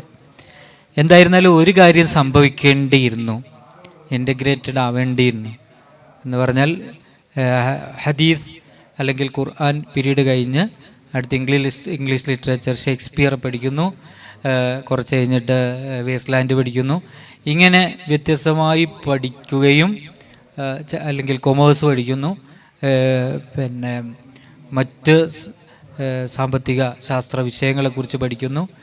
അങ്ങനെ പഠിച്ച് വന്ന ഒരു തലമുറയാണ് പുതിയ വിദ്യാഭ്യാസ സിസ്റ്റത്തിൽ ഒരുപക്ഷെ നല്ല റോളുള്ള രൂപത്തിൽ ഇന്ന് പ്രവർത്തിക്കുന്നത്. അവർ പഴയ കാലത്തിൽ നിന്ന് പുതിയ കാലത്തേക്ക് എന്തെങ്കിലും കോൺട്രിബ്യൂട്ട് ചെയ്യാൻ ഇവർക്ക് സാധിക്കുന്നുണ്ടോ? ടീച്ചിങ് ആണ് പ്രധാനം, ഒന്ന് കരിക്കുലമാണ് പ്രധാനം, സിലബസാണ് പ്രധാനം. ഇത് അനുസരിച്ച് അധ്യാപനം നടത്താൻ പറ്റുന്ന അധ്യാപകരെയാണ് ആവശ്യമുള്ളത് എന്ന് പറഞ്ഞു. ഇവിടെ ഇത്രയും കാലം കൊണ്ട് അത്രമെത്ര അധ്യാപകരെ നമുക്ക് സൃഷ്ടിക്കാൻ പറ്റി, എത്ര ഗുരുനാഥന്മാർ സൃഷ്ടിക്കാൻ പറ്റി എന്നുള്ളതാണ് നമ്മൾ ഈ സമയത്ത് ഏറ്റവും കൂടുതൽ ആലോചിക്കേണ്ടത്. അദ്ദേഹം തഫ്സീർ ക്ലാസ് എടുക്കുമ്പോൾ അദ്ദേഹത്തിന് സാഹിത്യം പറയാൻ പറ്റണം. സാഹിത്യം ഇൽമുൽ ബലാഗയും അതേപോലെ തന്നെ യൂറോപ്പിൽ നിന്ന് വന്ന അല്ലെങ്കിൽ ഇംഗ്ലീഷിൽ വന്ന അല്ലെങ്കിൽ മലയാളത്തിൽ വന്ന ഭാഷ വികസനങ്ങളെക്കുറിച്ച് ഖുർആൻ പറയുമ്പോൾ, ഖുർആൻ്റെ ഭാഷ സംസാരിക്കുമ്പോൾ പറയാൻ പറ്റുന്നിടത്തേക്ക്, ഹദീസ് പറയുമ്പോൾ ചരിത്രവും ചരിത്രത്തിലെ പുതിയ റാവികളും റിജാലുകളും ഒക്കെ നമ്മൾ പറയുമ്പോൾ ചരിത്രത്തിലെ പുതിയ കൺസെപ്റ്റുകളും പുതിയ ടെർമിനോളജികളും ഉപയോഗിക്കാൻ നമ്മളാകുന്ന പ്രൊഡക്റ്റുകൾക്ക് സാധിക്കുന്നുണ്ടോ എന്നുള്ളതാണ്. അങ്ങനെയുള്ള ഒരു സമൂഹത്തെ, പണ്ഡിതന്മാരെ സൃഷ്ടിക്കുന്നിടത്ത് ഇപ്പോഴും നമ്മൾ വിജയിച്ചിട്ടില്ല എന്നാണ് എൻ്റെ ഒരു നിഗമനം. അതൊരു നിഗമനമായിട്ട് കണ്ടാൽ മതി. അതോടെ ഇത് നമ്മൾ എന്തിനാണ് പാണ്ഡിത്യം ഉണ്ടാകുന്നത്? പാണ്ഡിത്യം ഉണ്ടാകുന്നത് ജനങ്ങളോട് സംവദിക്കാൻ വേണ്ടിയാണ്, ജനങ്ങളെ നയിക്കാൻ വേണ്ടിയാണ്. അപ്പോൾ ജനങ്ങൾക്കുണ്ടാകുന്ന മാറ്റമുണ്ട്, ചേഞ്ചസ് ഉണ്ട്. ആ ചേഞ്ചസിനെ ഉൾക്കൊള്ളുകയും അതിനനുസരിച്ച് പരിവർത്തനം ഉണ്ടാകുകയും ചെയ്യാം. അപ്പോൾ പുതിയ ലോകത്തോട് കമ്മ്യൂണിക്കേറ്റ് ചെയ്യുന്ന പഠന സിസ്റ്റമാണ് നമുക്ക് വേണ്ടത്. പഴയതിനെ ആവാഹിക്കുകയും പുതിയതിനെ സ്വീകരിക്കുകയും പഴയതിൻ്റെ ഒന്നും നഷ്ടപ്പെടാതെ പുതിയത് സ്വീകരിക്കാൻ കഴിയുകയും ചെയ്യുന്ന ഒരു സംവിധാനത്തെ ആയിരിക്കണം. ഇനി ഇതിൽ ചില അപകടങ്ങൾ ഉണ്ടായിട്ടുണ്ടാകാം. അത് എന്തിനാണ് അപകടങ്ങളില്ലാതെ? ലോകത്ത് വന്ന ഏത് മാറ്റങ്ങൾക്കും നമ്മൾ 100% ശരിയാണ് എന്ന് പറയുന്ന സംവിധാനങ്ങൾക്ക് പോലും ചില ഇമ്പാക്റ്റുകൾ, ബാഡ് ഇമ്പാക്റ്റുകൾ ഉണ്ടായിട്ടുണ്ട്. അതിവിടെ ഉണ്ടാകാം. അതിന് ഭയപ്പെടേണ്ടതോ അത് ശ്രദ്ധിക്കേണ്ടതോ ആ വിമർശനങ്ങളെ തള്ളിക്കളയുകയല്ലാതെ പരിഗണിക്കുകയോ വേണ്ടതില്ല എന്നാണ് എനിക്ക് തോന്നുന്നത്. നമുക്ക് അടുത്ത റൗണ്ടിലൂടെ ചർച്ചകൾ തുടരാം. നമ്മൾ ഏത് രാജ്യത്താണ് ജീവിക്കുന്നത് എന്ന് നമുക്ക് ഓർമ്മയാണ്. നമ്മുടെ രാഷ്ട്രം മുന്നോട്ട് വെക്കുന്ന ഒരു വിദ്യാഭ്യാസ കൺസെപ്റ്റ് ഉണ്ട്. ആ രാജ്യത്ത് ജീവിക്കുന്ന നമ്മളിപ്പോൾ മലേഷ്യയിൽ നേരത്തെ സൂചിപ്പിച്ച ഇസ്ലാമൈസേഷൻ നോളജ് വന്നിട്ടുണ്ട്. അവർക്ക് സാധ്യമാണ്. ഒരു രാഷ്ട്രത്തിൻ്റെ കരിക്കുലർ ഓബ്ജക്റ്റീവ്സ് ശരിക്കും അവിടുത്തെ വിദ്യാഭ്യാസം സ്വാധീനിക്കും. വിദ്യാഭ്യാസം എന്ന് പറഞ്ഞാൽ എന്താ? അറിവല്ലല്ലോ വിദ്യാഭ്യാസം. സ്കൂളിലോ കോളേജിലോ പഠിപ്പിക്കുന്ന കാര്യങ്ങൾ അതേപടി അതിനേക്കാൾ ഉപരിയായി പഠിച്ചാലും വിദ്യാഭ്യാസം എന്ന് പറയില്ല. ഒരാൾ SSLC കഴിഞ്ഞതിന് ശേഷം എന്ത് ചെയ്തു? സയൻസിൻ്റെ പുസ്തകങ്ങൾ, +1 +2 പുസ്തകങ്ങൾ നന്നായി വായിച്ചു പഠിച്ചു. ഒരു കുട്ടി ക്ലാസ്സിൽ പോയി പഠിക്കുന്നതിനേക്കാൾ മികവാർന്ന രൂപത്തിൽ നന്നായി പഠിച്ചു, അതിൻ്റെ എല്ലാ ആശയങ്ങളും പഠിച്ചു. അത് പഠിച്ചപ്പോൾ അവൻ എന്ത് ചെയ്തു? ഡിഗ്രിയുടെ BScയുടെ പുസ്തകങ്ങൾ വായിച്ചു പഠിച്ചു, MScയുടെ പുസ്തകങ്ങളും പഠിച്ചു. ഇവനിക്ക് എന്തുണ്ട്? സയൻസിനെ കുറിച്ച് നല്ല ബോധമുണ്ട്, അറിവുണ്ട്. പക്ഷെ വിദ്യാഭ്യാസം ഉണ്ടോ? ഇല്ല. വിദ്യാഭ്യാസം ഒരു ടെക്നിക്കൽ സാധനമാണ്. ഒരു നിലവിലുള്ള സർക്കാരിൻ്റെ, ഗവൺമെൻറ്റിൻ്റെ അംഗീകാര പത്രത്തിൻ്റെ ഒതൻറ്റിസിറ്റി കൂടിയുള്ള വിജ്ഞാനത്തിന് മാത്രമേ എന്തുള്ളൂ? വിദ്യാഭ്യാസം എന്ന് പറയുള്ളൂ. അപ്പോൾ എന്താ പ്രശ്നം എന്ന് പറഞ്ഞു കഴിഞ്ഞാൽ, ഇടചേർത്ത് പഠിപ്പിക്കുമ്പോൾ, കമ്പൈനെ പഠിപ്പിക്കുന്ന സമയത്ത് ഡാർവിൻ്റെ പരിണാമ സിദ്ധാന്തം അല്ലെങ്കിൽ വേറെ എന്തെങ്കിലും ഒരു സിദ്ധാന്തം പഠിപ്പിക്കുന്ന സമയത്ത് എന്താണോ നിലവിലുള്ള രാഷ്ട്രം അവരേൽപ്പിക്കപ്പെട്ട വിദ്യാഭ്യാസ വിചക്ഷണം തയ്യാറാക്കിയിരിക്കുന്ന കോണ്ടൻറ്റുകൾ അത് തന്നെ പഠിച്ച് അത് പരീക്ഷ ചെയ്തെങ്കിൽ മാത്രമേ അവർ സർട്ടിഫിക്കറ്റ് തരികയുള്ളൂ. എങ്ങനെയാണ് മഴയുണ്ടാവുന്നത് എന്നുള്ളത്? കടൽ ജലം സൂര്യപ്രകാശം ഏറ്റ് അത് നീരാവിയായി മുകളിലോട്ട് ഉയർന്ന് മേഘങ്ങളായി അത് ഘനീഭവിച്ച് മഴയായി പെയ്യുന്നു എന്നുള്ളത് അതിൻ്റെ ഭൗതികമായ ഒരു വായനയാണ്. അതിന് പിന്നിൽ മലക്കുകളുടെ പ്രവർത്തനമുണ്ട്, അതിങ്ങനെയൊക്കെയാണ് സംഭവിക്കുക എന്ന രൂപത്തിൽ നമ്മൾ പഠിപ്പിച്ച് കഴിഞ്ഞാൽ പരീക്ഷയ്ക്ക് മലക്കുകളുടെ പേരേതായാലും മാർക്ക് കിട്ടില്ലോ, തോറ്റു പോകും, അവനിക്കും ജോലി കിട്ടൂല. അപ്പോൾ അങ്ങനത്തെ കോളേജിൽ അയച്ച കുട്ടികൾ തോക്കുമ്പോൾ പിന്നെ രക്ഷിതാക്കൾ അയക്കൂല. അപ്പം അങ്ങനെ വിഷയമുണ്ട്. അപ്പം നമ്മുടെ രാഷ്ട്രം മുന്നോട്ട് വെക്കുന്ന ഒരു വിദ്യാഭ്യാസ നയവും അതിൻ്റെ അകത്താണ് നമ്മൾ എന്നുള്ള തിരിച്ച് നമുക്ക് ഒരുപാട് പരിമിതി ഉണ്ടാക്കുന്നുണ്ട്. അല്ലെങ്കിൽ പിന്നെ എന്ത് ചെയ്യണം, നേരത്തെ നമ്മൾ തുടങ്ങിയിട്ട് സമന്വയ വിദ്യാഭ്യാസം ഉണ്ടാക്കിയൊരു പരിക്കുണ്ട്. അഥവാ അതിൻ്റെ മുമ്പ് വെറും കിതാബ് മാത്രം മതി, മതപഠനം മാത്രം നടത്തിയിരുന്ന ആളുകൾ ചെയ്യുന്ന കർമ്മ മേഖല, അവരുടെ സ്വപ്നം ഉസ്താദന്മാർ നമുക്ക് പഠിപ്പിച്ചിരുന്ന ഇല്ലത്ത് ഹായിയ, അത് വേറൊന്നായിരുന്നു. അത് പ്രൊഫഷണലായി ഉയരുക, നല്ല ജോലി കിട്ടുന്ന സംഭവമേ അതിലില്ല. അത് നമ്മുടെ ജീവസന്താനവുമായിട്ട് ബന്ധമേ ഇല്ലാത്ത പ്യൂർലി സ്പിരിച്വലായ സാധനമായിരുന്നു.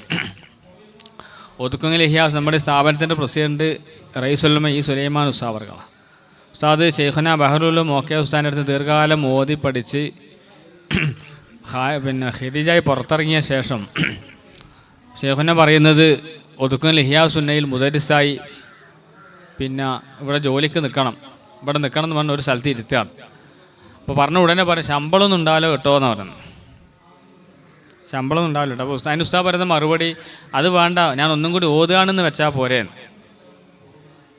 നമ്മളങ്ങനെയല്ലല്ലോ. നമ്മളിപ്പോൾ ഒരു പിന്നെ മതരംഗത്ത് എല്ലാം രണ്ടും കൂടി പഠിച്ച് ദൈവം പഠിച്ചൊരു കുട്ടി, ഓന് BA ഇംഗ്ലീഷിൻ്റെ MA ഇംഗ്ലീഷിൻ്റെ BEd ഒക്കെ ഉണ്ട്. അപ്പോൾ തൊട്ടടുത്ത് സ്കൂൾ പോസ്റ്റ് വരുമ്പോൾ ചോദിക്കും, ഓനിക്ക് അതൊക്കെ ഉണ്ടല്ലോ, ഓനിക്കത് അവിടെ ജോയിൻ ചെയ്തൂടെ എന്ന പ്രൊഫഷനെ ബന്ധപ്പെടുന്ന ഒരു കണക്ഷൻ അവിടെയുണ്ട്. ബഹറുൽ ഉലൂമിൻ്റെ അടുത്ത് നിന്ന് ഇൽമു പഠിച്ച ഉസ്താദ് ഒരിക്കലും തൻ്റെ മുന്നിൽ നിന്ന് പഠിച്ചു വന്ന കുട്ടികളോട് നിങ്ങൾ നല്ല സാലറി കിട്ടുന്ന സ്ഥലത്ത് ജോലി ചെയ്തോളൂ എന്ന് പറയാറില്ല. പ്രത്യേകിച്ച് പറയാറെന്താണ്, നിങ്ങൾ എവിടെ ജോലിക്ക് വെക്കുമ്പോഴും ശമ്പളമൊന്നും ചോദിക്കരുത് കേട്ടോ, അവർ തരുന്ന വാങ്ങിക്കോ, അതിൽ ബർക്കത്തുണ്ടാവുന്ന. അത് വേറൊരു കാഴ്ചപ്പാടാണ്. ഇങ്ങനെ പ്യൂർലി സ്പിരിച്വൽ ആയ ഒരു കാഴ്ചപ്പാടും അതേസമയം ഞാൻ എൻ്റെ ജോലി എന്നത് തിരക്കേടില്ലാത്ത ഒരാൾ, ജോലി തിരക്കേടില്ലൊന്നുമല്ല, ഞാൻ എൻ്റെ പ്രൊഫഷൻ അനുസരിച്ച് കൊണ്ട് എനിക്ക് എന്ത് വേണം, ഇത് വേണം. ഇപ്പം നമ്മളൊരു പഴയ ഉസ്താദ് പോയി കഴിഞ്ഞാൽ എനിക്കവിടെ ശമ്പളം കൂടി എന്ന് പറഞ്ഞാൽ നമ്മൾ ഉസ്താദന്മാർക്ക് വലിയ സന്തോഷമൊന്നും ഉണ്ടാവില്ല. അശമം ഒരു റെഗുലർ കോളേജിൽ നിന്ന് പുറത്തിറങ്ങി ഒരു കോളേജിൽ കെട്ടിയ ഒരു കുട്ടിയോട് പ്രൊഫസറെ കണ്ടിട്ട് പിന്നെ എന്താ പ്രൊമോഷൻ കഴിഞ്ഞോ, സെക്കൻഡ് പ്രൊമോഷൻ കഴിഞ്ഞോ, തേർഡ് പ്രൊമോഷൻ കഴിഞ്ഞോ, പിന്നെ അസിസ്റ്റൻ്റ് അസോസിയേറ്റ് ആയോ എന്നൊക്കെയാണ് ചോദിക്കുക. കാരണം അവരുടെ നോട്ടം അങ്ങോട്ടാണ്. രണ്ടും രണ്ടാണ്. ഒന്ന് ദീനിന് വേണ്ടി അള്ളാഹ്ക്ക് വേണ്ടി ഇൽമു പഠിക്കുന്നില്ല അല്ലേ, പിന്നെ അള്ളാഹ്ക്ക് വേണ്ടി ദീന് പഠിക്കുന്നു. ഗസാലിമാക്ക് പറഞ്ഞല്ലോ, ഞാൻ വിശന്നിട്ടാണ് പഠിക്കാൻ വേണ്ടി പോയത്. തലബ്തുല്ലിൽ മൽ ഗൈരില്ലാഹി വഅബല്ലിൽ മയ്യക്കൂന ഇല്ലാലില്ല എന്ന് പറഞ്ഞ ഒരു ദർശനം ഉണ്ട്. അതാണ് ഇതിൻ്റെ പോക്ക്. അതിലേക്കാണ് നമ്മൾ പിന്നെ ഡിഗ്രി പ്രൊഫസർ സാധനം രണ്ടും കൂടി കൂട്ടി വെച്ച് കൊടുക്കുന്നത്. അതിൻ്റെ പരിക്കുകൾ എന്തായാലും ഇല്ലയെന്ന് പറഞ്ഞാൽ അത് നമ്മളെ ഇടയിൽ ഉണ്ടായിട്ടുണ്ട്. അപ്പോൾ ഈ ഒരു സാധനത്തെ നമുക്കൊരു സമന്വയ വിദ്യാഭ്യാസമാക്കി മാറ്റണമെങ്കിൽ സ്റ്റേറ്റ് എന്ന് പറയുന്ന നമ്മുടെ ബൗണ്ടറിയിൽ നിന്ന് മാറി നമ്മുടെ തലത്തിലേക്ക് വരേണ്ടി വരും. അങ്ങനെ വരുമ്പോൾ മറ്റ് വിദ്യാഭ്യാസങ്ങളൊന്നും ഇല്ലാതെ ആധുനിക വിദ്യാഭ്യാസത്തെയും നമ്മുടെ ക്ലാസിക്കൽ ടെക്സ്റ്റുകളെയും ചേർത്തുകൊണ്ട് നേരത്തെ റോഷൻ സൂചിപ്പിച്ചതുപോലെ അതിന് പ്രാപ്തരായ നല്ല അധ്യാപകർ പോലെ വിദ്യാഭ്യാസ വിചക്ഷണന്മാർ വന്ന് അവരുടെ മാസങ്ങളോളം നീണ്ടു നിൽക്കുന്ന വർക്ക്ഷോപ്പുകൾ നടത്തി എങ്ങനെയാണ് Islamisation of knowledge or the merging of both നോളജിനെ കുറിച്ചുള്ള വർക്ക്ഷോപ്പുകൾ സംഘടിപ്പിച്ചുകൊണ്ട് പുതിയ ഒരു രീതി ഉണ്ടാക്കണം. അങ്ങനെ വരുമ്പോൾ പുതിയ കാലത്ത് പഠിക്കുന്ന ഒരു കുട്ടിക്ക് ഈ പ്രകൃതിയിൽ കാണുന്ന ഓരോ സംഗതിയിലും, അവൻ കെമിസ്ട്രി പഠിക്കുകയാണെങ്കിലും ഫിസിക്സ് പഠിക്കുകയാണെങ്കിലും ആന്ത്രോപോളജി പഠിക്കുകയാണെങ്കിലും അവിടെയൊക്കെ ആത്മീയതയുടെ മതവിജ്ഞാനത്തിൻ്റെ ഒരു നനവ് കിട്ടുന്ന രൂപത്തിലുള്ള ഒരു പുതിയ കരിക്കുലം നമുക്ക് തയ്യാറാക്കാൻ പറ്റും. അതിന് നമുക്ക് ഒരുപാട് കടമ്പകളുണ്ടെന്ന് നമുക്ക് തള്ളിക്കൂടെങ്കിലും നാം അതിൻ്റെതായ വലിയ ഒരു പിന്നെ ക്യാൻവാസ് വരച്ചുണ്ടാക്കേണ്ടതുണ്ട്. നിലനിൽക്കുന്ന വിദ്യാഭ്യാസ സിസ്റ്റത്തിൽ പിന്നെ ഒരു പബ്ലിക്കിൻ്റെ കയ്യടി കിട്ടുന്ന രൂപത്തിൽ അത് വളർത്തിയെടുക്കാൻ പ്രയാസമുണ്ട്. കാരണം പൊതുസമൂഹം എപ്പോഴും നമ്മുടെ മക്കൾക്ക് നല്ല അംഗീകാരമുള്ള റെക്കഗ്നേഷനുള്ള നല്ല കോഴ്സ് കിട്ടണം, നല്ല ജോലി കിട്ടണം.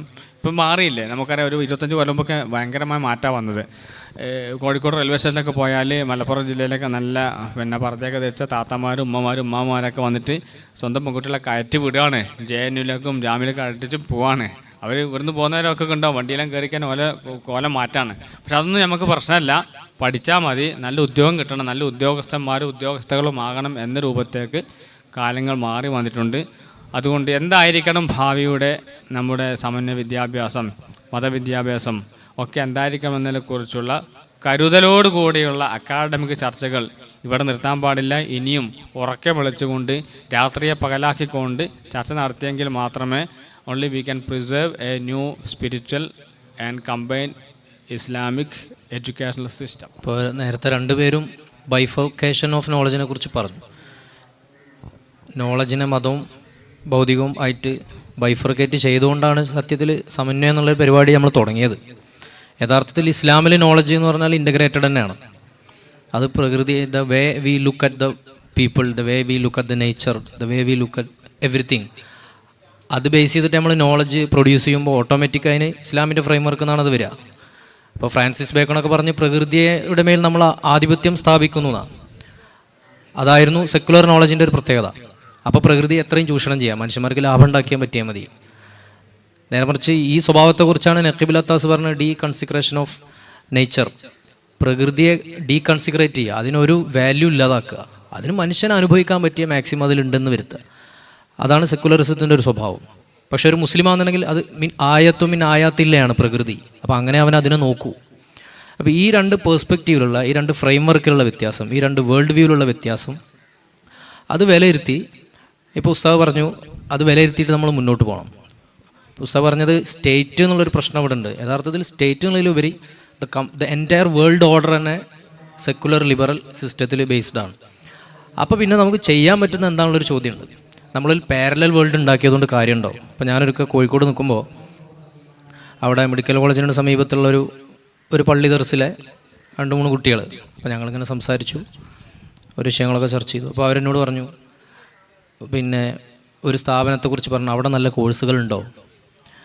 അപ്പോൾ ഞാൻ പറഞ്ഞു, നിങ്ങൾ കിതാബൊക്കെ ഓതുന്നവരല്ലേ, നിങ്ങളിപ്പോൾ എന്തിനാ അതൊക്കെ പഠിക്കണത്? അല്ല, നമുക്ക് സർട്ടിഫിക്കറ്റ് ഇല്ലല്ലോ എന്ന് ചോദിച്ചു. അപ്പോൾ അവർ കാര്യമായിട്ട് കിതാബുകൾ ഓതുന്ന ആളുകളാണ് ദർസിൽ, പക്ഷെ അവർക്ക് സർട്ടിഫിക്കറ്റ്സ് ഇല്ല. ഇപ്പോൾ ഈ ലിബറൽ സെക്കുലർ വേൾഡ് ഓർഡറിൽ പോകുമ്പോൾ അത് കരിയർ, പ്രൊഫഷൻ, സർട്ടിഫിക്കറ്റ്സ്, ഇതാണ് വിദ്യാഭ്യാസം. അപ്പോൾ അവർ അതിന് കൂടെ ഓടാൻ വേണ്ടിയിട്ടുള്ള ശ്രമത്തിലാണ്. അപ്പോൾ നമുക്കിപ്പോൾ ചെയ്യാൻ പറ്റുന്ന മാക്സിമം എന്താണെന്ന് വെച്ചാൽ, നിലവിലെ സിസ്റ്റം ഓഫ് എഡ്യൂക്കേഷൻസിലെല്ലാം നമ്മുടെ എത്തിക്സ് എത്രത്തോളം പമ്പ് ചെയ്യാൻ പറ്റും എന്നുള്ളതാണ്. അപ്പോൾ അതിനെക്കുറിച്ചുള്ള ആലോചനകൾ ലിബറൽ വേൾഡിൽ നിന്ന് തന്നെ വന്നിട്ടുണ്ടായിരുന്നു. ഇപ്പോൾ 2006 ഹാരി ലെവിസ് എഴുതിയൊരു പുസ്തകമുണ്ട്, excellence without a soul, does liberal education have a future എന്നാണ് ആ പുസ്തകത്തിൻ്റെ പേര്. 2006 ഇറങ്ങിയത്. അതിൽ അദ്ദേഹം പറയുന്ന ഹാർഡ്വാർഡ് എന്ന് പറഞ്ഞാൽ വേൾഡ് റാങ്കിങ്ങിൽ ദ ബെസ്റ്റ് 5 പെട്ടതാണ് ഹാർഡ്വാർഡ്. ശരിയാണ്. അദ്ദേഹം 1995 മുതൽ 2003 വരെ ഹാർഡ്വാർഡ് കോളേജിൽ ഡീനായ മനുഷ്യനും കൂടിയാണ്. അപ്പോൾ അദ്ദേഹം പറഞ്ഞത്, നമ്മളൊരു സോഷ്യൽ റെസ്പോൺസിബിലിറ്റി ഇല്ലാത്ത കുറേ പ്രോഡക്ട്സിന് ഉണ്ടാക്കിയെന്നാണ്. അഡ്മിനിസ്ട്രേഷനോ അല്ലെങ്കിൽ സയൻസിലോ ഒക്കെ ഉഷാറായിരിക്കും അവർ, പക്ഷെ അവർക്ക് ഉള്ളിലൊരു ആത്മീയതയുടെ ഒരു നനവില്ല. സ്പിരിച്വാലിറ്റി എന്നുള്ള അർത്ഥത്തിലല്ല, സോഷ്യൽ റെസ്പോൺസിബിലിറ്റി. ആളുകൾ എൻ്റെ ലാഭം, എൻ്റെ സുഖം എന്നതിൽ കവിഞ്ഞ് ഇസ്ലാമിൻ്റെ ഒരു ഫ്രെയിംവർക്കിലൊക്കെ പറയുന്നത് പോലെ ജനസേവനം അല്ലെങ്കിൽ ആ ഒരു എത്തിക്കൽ ബേസ്ഡ്, നമ്മുടെ അഖ്ലാഖ് ബേസ്ഡ് ആയിട്ടുള്ള ഒരു സംഭവം ഇല്ല എന്ന് അദ്ദേഹത്തിൻ്റെ ഭാഷയിലാണ് പറയുന്നത് എങ്കിൽ പോലും. അപ്പോൾ സെക്കുലർ വേൾഡിൽ നിന്ന് അത്തരം കൺസേണുകൾ ഉയർന്നു വന്നിട്ടുണ്ട്. കുറേ ലോണ് വാങ്ങാൻ ശേഷിയുള്ള, കുറേ സാമ്പത്തിക ശേഷിയുള്ള, കുറേ സുഖിക്കാൻ പറ്റുന്ന ഒരു ലോകം ഉണ്ടാക്കിയെടുക്കുക എന്നതിലുപരി ഹാർഡ്വാർഡിനെ പോലുള്ളൊരു ഇൻസ്റ്റിറ്റ്യൂട്ടിൽ നിന്നും വരേണ്ടത് അത്തരം പ്രോഡക്റ്റുകളല്ല, ആത്മീയതയുടെ നനവുള്ള അല്ലെങ്കിൽ എത്തിക്സ് ഉള്ള പ്രൊഡക്റ്റുകളാണെന്ന് അദ്ദേഹം അതിൽ പറയുന്നു. അപ്പോൾ ഇതുമായിട്ട് നമ്മൾ മുന്നോട്ട് പോകുമ്പോൾ, ഇപ്പം ഞാനൊരിക്കൽ ആന്ത്രപ്പോളജി ചെയ്യുന്ന എൻ്റെ ഒരു സുഹൃത്തിനോട് ചോദിച്ചു, നിങ്ങൾ ആന്ത്രപ്പോളജി പഠിച്ചിട്ട് ഇപ്പം എന്താ കാര്യം, നിങ്ങൾക്ക് എന്താണ് ആ ഫീൽഡിൽ ചെയ്യാൻ പറ്റുന്നത്? ഒരാഴ്ച കഴിഞ്ഞിട്ട് ചീർണി കൊടുക്കുമല്ലോ നമ്മൾ, ചീർണിയെക്കുറിച്ചിട്ടുള്ള അദ്ദേഹത്തിൻ്റെ ഒരു ആർട്ടിക്കിൾ എനിക്ക് അയച്ചു തന്നു. അപ്പോൾ ഈ ചീർണി എന്നുള്ളൊരു പ്രതിഭാസം നമ്മൾ സ്ഥിരമായിട്ട് ചീർണി കൊടുക്കണം. പക്ഷേ ഈ ആന്ത്രപ്പോളജിയുടെ അക്കാഡമിക് ആ ഒരു വേൾഡിലുള്ള ആളുകളെ സംബന്ധിച്ചോളം ഈ ചീർണിയെ കുറിച്ച് ഒരു ഐഡിയ ഉണ്ടാവില്ല. അപ്പോൾ അവരുടെ ടേംസിലും അവരുടെ ടെർമിനോളജിയൊക്കെ ഉപയോഗിച്ചിട്ട് ചീർണിയെ പരിചയപ്പെടുത്തി കൊടുക്കുന്നു. അപ്പോൾ ചീർണി മാത്രമല്ല, നമ്മുടെ ജീവിത രീതി, നമ്മുടെ ഡേ ടു ഡേ ലൈഫ്, ഇതൊക്കെ പുറത്തുള്ള ആളുകൾ പരിചയപ്പെടുന്നത് ഇവൻ്റെ കയ്യിൽ ആന്ത്രപ്പോളജി ഉണ്ടായതുകൊണ്ടാണ്. അപ്പോൾ നമ്മുടെ എന്തെങ്കിലും ഒരു എത്തിക്സ് ഇവർക്ക് കൈമാറാൻ പറ്റുമോ എന്നുള്ളതാണ് പ്രധാനം. ഇപ്പോൾ ഞാൻ ആലോചിച്ച് നോക്കും, നമ്മൾ സ്കൂളിൽ കുരങ്ങനിൽ നിന്നും മനുഷ്യനുണ്ടാകുന്ന കാരിക്കേച്ചറൊക്കെ കണ്ടിരുന്നു. കുരങ്ങനിൽ നിന്നാണ് കുരങ്ങനും മനുഷ്യനും ഒരു പൊതുപൂർവികനെ പങ്കിടുന്നു എന്നൊക്കെയാണ് നമ്മൾ. അപ്പോൾ അതിൻ്റെ ചിത്രമൊക്കെ വന്നിരുന്നു. പക്ഷേ മദ്രസയിൽ നമ്മൾ പഠിക്കേണ്ടത് ആദം നബിയാണ് സൃഷ്ടിച്ചത്. അപ്പോൾ നമുക്കൊരു ആൾട്ടർനേറ്റീവ് കിട്ടിയിരുന്നു. ഇന്നിപ്പോൾ നമ്മുടെ സ്കൂളിൽ പോകുന്ന കുട്ടികൾക്ക് ജെൻഡറുമായി ബന്ധപ്പെട്ടുള്ള വളരെ ഡാറ്റയുടെ ഒരു ഫ്ലഡാണ്. പിന്നെ സ്ത്രീ എന്ന് പറഞ്ഞിട്ടൊരു സംഭവമല്ല, പുരുഷൻ എന്ന് പറഞ്ഞിട്ടൊരു സംഭവമല്ല, അതൊക്കെ നമ്മൾ അതേ സമയത്ത് തീരുമാനിക്കുന്നതാണെന്നുള്ളൊരു സാധനമാണ് അവർക്ക് കിട്ടിക്കൊണ്ടിരിക്കുന്നത്. മദ്രസ പോകുന്ന കുട്ടിക്ക് അപ്പോഴും ഹൈൽ എന്നാൽ എന്ത്, നിഫാസ് എന്നാൽ എന്ന് പഠിക്കുന്നുള്ളൂ. ഒരു 25-30 എത്ര വർഷമാണ്, അത്രയും വർഷം പഴക്കമുള്ള ഒരു കണ്ടന്റാണ് ഇപ്പോഴും ഉള്ളത്.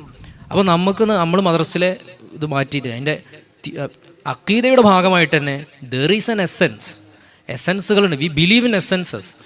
ആണ് എന്ന് പറഞ്ഞൊരു സാധനമുണ്ട്, പെണ്ണ് എന്ന് പറഞ്ഞൊരു സാധനമുണ്ട്. അങ്ങനെയുള്ള പഠിപ്പിച്ചു കൊടുക്കേണ്ട ഹക്കായിക്കുൽ അഷ്യായി സാബിത്തത്തും എന്നൊക്കെ മുമ്പ് പഠിച്ചിരുന്നത്. പിന്നെ അന്ന് ചില ഉസ്താമാരൊക്കെ ഒരു പേന ഉയർത്തി കാണിച്ചു തരും, ഇതുണ്ടോ ഇതൊരു പേനല്ല, ഇത് ഇവിടല്ലേ ഉണ്ട്, അതാണ് ഹക്കായിക്കുൽ അഷ്യായി സാബിത്ത എന്നൊക്കെയാണ് പറഞ്ഞു തന്നത്. ഇപ്പം ഇനി ഹക്കായിക്കുൽ അഷ്യായിനെ സ്ഥാപിക്കേണ്ട ഒരവസ്ഥയിലേക്ക് നമ്മളെത്തി. കാരണം പോസ്റ്റ് മോഡേൺ സംഭവങ്ങൾ ബേസ്ഡ് ആണ്. ദാലിലും അതിലൊന്നും ഒരു ബന്ധമില്ല. ഇതിനെ പെണ്ണെന്ന് വിളിക്കുക, അതിനാണെന്നും വിളിച്ചൂടെ, ഇതാണാണ് അതിനെ പെണ്ണെന്നും വിളിച്ചൂടെ എന്ന രീതിയിലൊക്കെയാണ് തിയറികൾ. ഇത് സ്കൂളിൽ നിന്ന് പഠിക്കുന്നു. ഇപ്പോൾ ഏറ്റവും റീസെൻ്റായിട്ട് NSS ക്യാമ്പിൽ പഠിപ്പിക്കുന്ന പിന്നെ സംഭവങ്ങളിൽ അത് കാണുന്നു. ഞാൻ പറഞ്ഞു വരുന്നപ്പോൾ ഇൻ്റഗ്രേറ്റഡ് എഡ്യൂക്കേഷൻ്റെ ഒരു വെല്ലുവിളിയാണ് പുസ്തകം പറഞ്ഞത്. അതൊരു എൻ്റയർ വേൾഡ് ഓർഡർ തന്നെ നമുക്കൊന്നും ചെയ്യാൻ പറ്റാത്ത അവസ്ഥയിലാണ്. ഇപ്പോൾ സ്കൂളിൽ ഫ്രഞ്ച് വിപ്ലവം പഠിപ്പിക്കുന്നു, അമേരിക്കൻ വിപ്ലവം പഠിപ്പിക്കുന്നു, പിന്നെ പരിണാമ സിദ്ധാന്തം പഠിപ്പിക്കുന്നു, ഒന്നാം ലോകമഹായുദ്ധം, രണ്ടാം ലോകമഹായുദ്ധം, ഇത് മുഴുവൻ പഠിപ്പിക്കുന്നു. നെപ്പോളിയൻ ബോണപ്പാർട്ടിനെ പഠിപ്പിക്കുന്നു. നേരെ മറിച്ച് അവിടെ ഷാഫി ഇമാമിൻ്റെ ദീവാനെ കുറിച്ച് അവിടെ പഠിപ്പിക്കൂല. അല്ലെങ്കിൽ ഇബ്നു ഖൽദൂനെ കുറിച്ചോ അൽബിറൂനെ കുറിച്ചോ ഇബ്നുൽ ഹൈസമിനെ കുറിച്ചോ സ്കൂളിൽ പഠിപ്പിക്കുന്നുണ്ടോ? പക്ഷേ സ്കൂളിൽ ഒരു കുട്ടി പഠിക്കുന്നതാണ് അവന് റിയാലിറ്റി. മറ്റേ പള്ളിക്ക് പ്രസംഗിക്കാനുള്ള പോയിന്റാണ്. ദവാ കോളേജിൽ പള്ളിക്ക് പ്രസംഗിക്കാനുള്ള പോയിന്റാണ് ഇബ്നു ഖൽദൂനും നമ്മുടെ സിവിലൈസേഷൻ. സുനിൽ പീളകടത്തിനെ പോലുള്ള ആളുകളൊക്കെ പ്രസംഗത്തിൽ പറയാറുണ്ട്, നിങ്ങൾ ഇബ്നു ഖൽദൂനെ കുറിച്ച് നിങ്ങൾക്ക് പിന്നെ സ്കൂളിലോ അല്ലെങ്കിൽ നിങ്ങളുടെ ലിറ്ററേച്ചറിലെ സിലബസിലോ ഹിസ്റ്ററി സിലബസിലോ കാണൂല. അത് നിങ്ങൾ ഇസ്ലാമിക് സിവിലൈസേഷൻ വേറെ പഠിക്കണം. അയാളെപ്പോലുള്ള ആളുകൾ പോലും, അദ്ദേഹത്തെക്കുറിച്ച് പോലുള്ള ആളുകൾ പോലും പറയുന്നുണ്ട്. അപ്പോൾ ഞാൻ പറഞ്ഞു വരുന്നത്, ഇൻ്റഗ്രേറ്റഡ് എന്നുള്ളത് പൂർണ്ണമായിട്ടും നമുക്ക് സാധ്യമാക്കാൻ കഴിയില്ല. കാരണം ഇവിടെ ഒരു അധികാര വ്യവസ്ഥ ഉണ്ട്. അവർ പിന്നെ സിലബസ് ഉണ്ടാക്കുന്നു, അവരുടെ സ്കൂളുകളെ ഡിസൈൻ ചെയ്യുന്നു, അവർ കരിയർ എന്താണെന്ന് ഫിക്സ് ചെയ്യുന്നു, അവർ പ്രൊഫഷൻ എന്താണെന്ന് അതിൻ്റെ നേച്ചർ ഫിക്സ് ചെയ്യുന്നു. ഈ ഒരു സാധനത്തിലേക്ക് പറ്റിയ ആളുകളുണ്ടോ എന്നാണ് ചോദിക്കുന്നത്. അപ്പോൾ അതിൽ ഈ സെക്കുലർ എഡ്യൂക്കേഷൻ സ്വീകരിച്ച ആളുകളെ അതിന് പറ്റുള്ളൂ. അതിന് നമ്മളെപ്പോലെ നമ്മളിപ്പോൾ ഈ പറഞ്ഞ മുന്നോട്ട് വെച്ച ആൾട്ടർനേറ്റീവ് ചിലപ്പോൾ അതിന് പറ്റണമെന്നില്ല. പക്ഷെ എങ്കിൽ പോലും ഉള്ളിൽ നമുക്ക് ഈ ഒരു സംഭവം കൊടുക്കാം. അപ്പോൾ മഴയുണ്ടാകുമ്പോൾ അത് കേവലം ഒരു ഭൗതിക പ്രവർത്തനം മാത്രമല്ല, അത് മലക്കുകൾ അള്ളാഹു ഏൽപ്പിച്ചാണുള്ള ഒരു കാര്യം, അത് പഠിക്കാം. അപ്പം ഞാൻ പറഞ്ഞത് ഇൻ്റഗ്രേറ്റഡ് എന്ന നിലയ്ക്ക് ഒരു ഇമ്മ്യൂണൈസിങ് എഡ്യൂക്കേഷനെ കുറിച്ച് പോലും നമ്മൾ ചിന്തിക്കേണ്ടത്. ഒരു ഇൻ്റലക്ച്വൽ ഇമ്മ്യൂണിറ്റി, ഒരു ഫ്രെയിംവർക്ക് പരം ഒരു പാരഡൈമാറ്റിക് ഇമ്മ്യൂണിറ്റി നമ്മുടെ കുട്ടികൾക്ക് മദ്രസ തൊട്ടേ കൊടുക്കുകയും പിന്നെ അത് ഉയർത്തിക്കൊണ്ടുവരികയും ചെയ്യുന്ന ഒരു രീതി ഉണ്ടാവണം. അല്ലാതെ നമ്മൾ മദ്രസയിലൊക്കെ എന്തെങ്കിലുമൊക്കെ പഠിപ്പിച്ച് പിന്നെ ഹയർ സ്റ്റഡിയിൽ വരുമ്പോൾ നമ്മൾ ഈ ഫ്രെയിംവർക്ക് കൊടുക്കുമ്പോൾ അത് ചിലപ്പോൾ എല്ലാവരും ഒരുപോലെ സ്വീകരിച്ചോളണമെന്നില്ല എന്നാണ് എൻ്റെ ഒരു അഭിപ്രായം. ഇപ്പോൾ നിലവിൽ ഇപ്പോൾ യുവാൽ ഹരാരിയെ പോലുള്ള ആളുകളൊക്കെ അവരൊക്കെ എത്തീയിസ്റ്റുകളാണ്, മെറ്റീരിയലിസ്റ്റുകളാണ്. അയാൾ പറയുന്നത് ഇനി ഭാവിയിൽ പിന്നെ മെക്കാനിക്കൽ എഞ്ചിനീയർമാർക്ക് എത്തിക്സൊക്കെ പഠിപ്പിക്കേണ്ടി വരുന്ന. അപ്പോൾ എത്തിക്സ് വേറെയാണ്, പിന്നെ ദൈവചിന്ത വേറെയാണ്, മതം വേറെയാണ്. പിന്നെ അതിനൊക്കെ മാറി നിന്നിട്ടാണ് നോളജ് പ്രൊഡക്ഷൻ നടക്കേണ്ടത് എന്നാണ് ആ ഒരു യൂറോപ്യൻ കൺസെപ്റ്റിലുള്ള ബൈഫ്രിക്കേഷൻ ഓഫ് നോളജ് എന്ന് പറഞ്ഞാൽ. അതിനെതിരെയാണ് ഇപ്പോൾ നമ്മൾ ഈ കാര്യങ്ങളൊക്കെ ചെയ്യണത്. അപ്പോൾ യുവാൽ ഹരാരി പറയുന്നത് ഇപ്പോൾ ഒരു ബോൾ ചേസ് ചെയ്തിട്ട് ഒരു ഹൈവേയിലൂടെ ഒരു ഓട്ടോമാറ്റിക് കാർ ഓടിക്കൊണ്ടിരിക്കുകയാണ്. അപ്പോൾ ഒരു ബോൾ ചേസ് ചെയ്തിട്ട് ഒരു കുട്ടി ആ കാറിൻ്റെ മുമ്പിലേക്ക് വരികയാണ്. അപ്പോൾ അവിടെ രണ്ട് ഓപ്ഷനാണ് ഉള്ളത്. ഓട്ടോമാറ്റിക് കാറാണ്, ഇനി ഓട്ടോമേറ്റഡ് വേൾഡിനെ കുറിച്ച് അദ്ദേഹം പറയണം. അപ്പോൾ ഒന്നുകിൽ ബ്രേക്ക് അപ്ലൈ ചെയ്യാം, ബ്രേക്ക് അപ്ലൈ ചെയ്തിട്ട് ഈ കുട്ടിയെ രക്ഷിക്കാം. അപ്പോൾ തൊട്ടടുത്തുള്ള ട്രക്കിലൊക്കെ ഇടിച്ചിട്ട് ചിലപ്പോൾ വണ്ടി മറിഞ്ഞേക്കാം, അല്ലെങ്കിൽ ഈ കുട്ടിയെ ഇടിച്ചിട്ട് പോവാം, അതിൻ്റെ പിന്നിൽ ഉറങ്ങിക്കിടക്കുന്ന പിന്നെ കാറിൻ്റെ ഓണറെ രക്ഷിക്കാം. ഇതിലേതാണ് ചെയ്യേണ്ടത് എങ്ങനെ തീരുമാനിക്കും? അത് ഈ കാറിൽ പ്രവർത്തിക്കുന്ന അൽഗോരിതമാണ് തീരുമാനിക്കേണ്ടത്. അപ്പോൾ രണ്ട് രീതിയിലുള്ള കാറുകൾ വരും എന്നാണ് പറയുന്നത്. ഒന്ന് ആൾട്രൂയിസ്റ്റിക് കാറും ഒന്ന് പിന്നെ വേറെന്തോ ഒരു സാധനമുണ്ട്, ആൻറ്റോഗണിസ്റ്റിക് കാറോ അങ്ങനെ എന്തോ, ഈഗോയിസ്റ്റിക് കാറും. ഇപ്പോൾ ഈഗോയിസ്റ്റിക് കാറാണെന്നുണ്ടെങ്കിൽ കുട്ടിയെ ഇടിച്ച് തെറിപ്പിക്കും എന്നുള്ളതാണ്. ആൾട്രോയിസ്റ്റിക് കാറാണെന്നുണ്ടെങ്കിൽ ആ കുട്ടിയെ രക്ഷിക്കും. അപ്പോൾ ചിലപ്പോൾ ഈ ഓണറുടെ ജീവിതം അപകടത്തിലായേക്കാം. എന്നിട്ട് അദ്ദേഹം പറയുന്നത് ഈ അൽഗോരിതം തീരുമാനിക്കുന്നത് മെക്കാനിക്കൽ എഞ്ചിനീയർമാരാണ്. പക്ഷേ ഈ എഞ്ചിനീയർമാർ ഇനി ഭാവിയിൽ അവർക്ക് റിലീജിയനും എത്തിക്സൊക്കെ പഠിപ്പിച്ചു കൊടുക്കേണ്ടി വരും എന്നാണ് അദ്ദേഹം പറയുന്നത്. കാരണം ഇതൊരു എത്തിക്കൽ ക്വസ്റ്റ്യനാണ്. ഇതുപോലുള്ള എത്തിക്കൽ ക്വസ്റ്റ്യൻ നോളജ് പ്രൊഡക്ഷൻ്റെ സമയത്ത് ഉപയോഗിക്കാത്തത് കൊണ്ടാണ് ഇന്നത്തെ സെക്കുലർ വേൾഡ് ഓർഡറിൽ നോളജ് ഇങ്ങനെ ആയിപ്പോയത്. അപ്പോൾ എത്തിക്സിന് പ്രാധാന്യമുണ്ട് ഓരോ ഫീൽഡിലേക്കും. ഇപ്പോൾ എഞ്ചിനീയർ ആണെങ്കിൽ ആ എഞ്ചിനീയർ കാര്യങ്ങൾ കാണുന്ന ഒരു രീതിയിൽ ഇസ്ലാമിൻ്റെ എത്തിക്സ് വർക്ക് ചെയ്യണം. ഡോക്ടറാണെന്നുണ്ടെങ്കിൽ അയാൾക്കുള്ളിൽ പിന്നെ കമ്മീഷൻ വാങ്ങിക്കൊണ്ട് അയാൾ പ്രിസ്ക്രൈബ് ചെയ്യരുത് ഒരു മരുന്നും, അയാൾക്കുള്ളിൽ എത്തിക്സ് ഉണ്ടാവണം. എത്തിക്സ് ഉള്ള ഡോക്ടർമാരെ അവരെക്കുറിച്ച് നമ്മൾ പ്രത്യേകം സംസാരിക്കാറുണ്ട്. ആ ഡോക്ടർ നല്ല ഡോക്ടറാണ്, കൂടുതലൊന്നും മരുന്ന് എഴുതൂല, അതൊരു ഷറഫായിട്ട് നമ്മൾ പറയലുണ്ട്. ശരിക്കും മനുഷ്യൻ്റെ ഒരു അടിസ്ഥാന വാല്യൂ ആണല്ലോ. അപ്പോൾ അങ്ങനെ ഓരോ ഡിസിപ്ലിനിലും ഈ ഒരു ഫ്രെയിംവർക്ക് കൊടുത്ത് ഈ ഒരു എത്തിക്കൽ സപ്പോർട്ട് കൊടുത്തിട്ട് നമ്മൾ മാറ്റിയെടുക്കാനേ നമുക്ക് കഴിയുള്ളൂ. അതായിരിക്കും കുറച്ചും കൂടി പ്രാക്ടിക്കലായ ഒരു ആൾട്ടർനേറ്റീവ് എന്നാണ് എൻ്റെ ഒരു ധാരണ. ഇസ്ലാമിക് സിവിലൈസേഷൻ, ഇസ്ലാമിക് നാഗരികത അത് പ്രൊഡ്യൂസ് ചെയ്തത് വലിയ ആർക്കിടെക്ചറോ അല്ലെങ്കിൽ ബ്യൂറോക്രാറ്റിക് സിസ്റ്റമോ ലീഗൽ സിസ്റ്റമോ അതിനേക്കാളൊക്കെ ഉപരി അതിൻ്റെ അടിത്തട്ട് എന്ന് പറയുന്നത് അതിൻ്റെ ഒരു ജ്ഞാന വ്യവസ്ഥയാണ്. റീസെൻ്റ് ഓറിയൻ്റലിസ്റ്റുകളൊക്കെ ചർച്ച ചെയ്തല്ലേ ഡിസ്കസ് ചെയ്തിട്ട് റാഷണാലിറ്റിയും വാലിഡേഷനും ഒക്കെ എത്രമാത്രം വളരെ കൃത്യമായി ഉപയോഗിച്ചൊരു ജ്ഞാനവ്യവസ്ഥ, അല്ലെങ്കിൽ അത് ഇസ്ലാമിക് ഫെയ്ത്ത് അല്ലെങ്കിൽ മോണോത്തീസ്തത്തെ അല്ലെങ്കിൽ വഹദാനിയത്ത് വഹീദിനെ ഉറപ്പിക്കാൻ വേണ്ടിയിട്ട് അതിൻ്റെ ബേസായിട്ട് വലിയൊരു ജ്ഞാനവ്യവസ്ഥ അല്ലെങ്കിൽ ഒരു വേൾഡ് വ്യൂ, അത് എല്ലാ സർവ്വതല സ്പർശിയായിട്ടുള്ള പൊളിറ്റിക്കലും എക്കണോമിക്കലും ആർക്കിടെക്ചറിലും ലീഗലിലും ഒക്കെ പറ്റുന്ന രൂപത്തിൽ ഒരു ലിവിങ് സിസ്റ്റമായിട്ട് ഇസ്ലാമിക സിവിലൈസേഷന് സമർപ്പിക്കാൻ പറ്റിയിട്ടുണ്ട്. വളരെ കൃത്യമായിട്ടുള്ളൊരു വേൾഡ് വ്യൂ അതിനുണ്ട്. അപ്പോൾ ഇന്ന് രണ്ടാമതൊരു വേൾഡ് വ്യൂ, വളരെ ഡൊമിനൻ്റായി നിൽക്കുന്ന world view, western secular liberal, ആ ഒരു സിസ്റ്റത്തിൽ നിന്ന് വന്നിട്ടുള്ള ഒരു ഇസ്ലാമിക് വേൾഡ് വ്യൂയോട് തീർത്തും ഓപ്പോസായി നിൽക്കുന്ന ഒരു വേൾഡ് വ്യൂ, അതിൽ ആ ബേസ്ഡ് ആയിട്ടുള്ള എഡ്യൂക്കേഷനാണ്, സിസ്റ്റമാണുള്ളത്. അപ്പോൾ ഞാൻ അടിസ്ഥാനപരമായി മനസ്സിലാക്കുന്നത് ഈ രണ്ട് ജ്ഞാന പദ്ധതികൾ തമ്മിലുള്ള കോൺഫ്ലിക്റ്റുകളാണ്, അല്ലെങ്കിൽ ഒരു സമീപനത്തിലുള്ള അല്ലെങ്കിൽ ഒരു കൺസെപ്ച്വലൈസ് ചെയ്യുന്നതിലുള്ള രണ്ട് വ്യത്യാസങ്ങളാണ് നിരന്തരം ഉണ്ടായിക്കൊണ്ടിരിക്കുന്നത്. അപ്പോൾ ഈ ഒരു ജ്ഞാന പദ്ധതിയിൽ ഏത് സ്വീകരിക്കണം, എങ്ങനെ സ്വീകരിക്കണം, അല്ലെങ്കിൽ വെസ്റ്റേൺ സെക്യുലർ സയൻറ്റിഫിക് ആയിട്ടുള്ള എഡ്യൂക്കേഷൻ അത് വാല്യൂ ന്യൂട്രലാണ്, അത് ഇസ്ലാമൈസേഷൻ അല്ലെങ്കിൽ മതവൽക്കരിക്കേണ്ട കാര്യം ഇല്ല എന്ന് പറഞ്ഞ വിദ്യാഭ്യാസ വിചക്ഷണരുണ്ട്. പക്ഷേ ബഹുഭൂരിപക്ഷം ആളുകളും പറയുന്നത് ഒരു കരിക്കുലവും ഒരു വിദ്യാഭ്യാസ പദ്ധതിയും അതൊരിക്കലും വാല്യൂ ന്യൂട്രലായിരിക്കില്ല, അത് വാല്യൂ ലേഡനായിട്ടുള്ള വളരെ കൃത്യമായിട്ടുള്ള അജണ്ടകളോട് കൂടിയാണ് എല്ലാ വിദ്യാഭ്യാസ പദ്ധതികളും മുന്നോട്ട് പോകുന്നത് എന്നുള്ളതാണ്. അപ്പോൾ ഈ ഒരു തർക്കത്തിൽ തന്നെ ഈ രണ്ട് വിദ്യാഭ്യാസ രീതികൾ നമ്മൾ വളരെ കൃത്യമായിട്ട് മനസ്സിലാക്കേണ്ടതുണ്ട്. ഇസ്ലാമിക വിദ്യാഭ്യാസവും ആധുനിക മതേതര സെക്യുലർ ലിബറൽ മൂല്യങ്ങൾ ഉൾക്കൊണ്ട വിദ്യാഭ്യാസവും. ഈ വിദ്യാഭ്യാസ സമ്പ്രദായത്തെ എങ്ങനെ സ്വീകരിക്കണം, ഇവിടെ തന്നെയാണ് ഇസ്ലാമിക് സിവിലൈസേഷൻ്റെ ക്രൈസിസും രൂപപ്പെട്ടിട്ടുള്ളത്. മുസ്ലിം സമൂഹത്തിൽ ഇന്ന് എടുത്തു നോക്കിയാൽ നമുക്കറിയാം വ്യത്യസ്ത കാറ്റഗറികളുണ്ട്. നമ്മളൊക്കെ ഓർത്തഡോക്സ്, കൺസർവേറ്റീവ് എന്ന കോട്ടൺ കോട്ട് അതിലേക്ക് തള്ളപ്പെട്ടവരാണ്.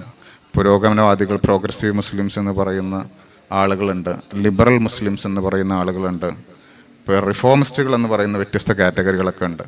ഇവരെയൊക്കെ നമ്മൾ മനസ്സിലാക്കാൻ നോക്കുന്നത്, അല്ലെങ്കിൽ ഇതൊക്കെ വിദ്യാഭ്യാസവുമായി ബന്ധപ്പെട്ടാണ്. അദ്ദേഹം കുറച്ച് കാലം മുമ്പുള്ളതാണ്, അല്ലെങ്കിൽ ഇംഗ്ലീഷ് സംസാരിക്കുന്ന ആൾ ആണ്, അല്ലെങ്കിൽ അദ്ദേഹം യൂണിവേഴ്സിറ്റിയിൽ പോയിട്ടുള്ള ആളാണ്, അല്ലെങ്കിൽ അദ്ദേഹം അധ്യാപകനാണ്, പാൻറ്റും ഷർട്ടും ധരിക്കുന്ന ആളാണ്, അല്ലെങ്കിൽ പള്ളി ദർസിൽ ഓതി പഠിക്കുന്ന ആളാണ്, കോൺസിഡൻ്റലി അതായിരിക്കും, അല്ലെങ്കിൽ പള്ളിച്ചെരുവിൽ അതിലെ ദർസിൽ ഓതി പഠിക്കുന്ന ആളുകളാണ്.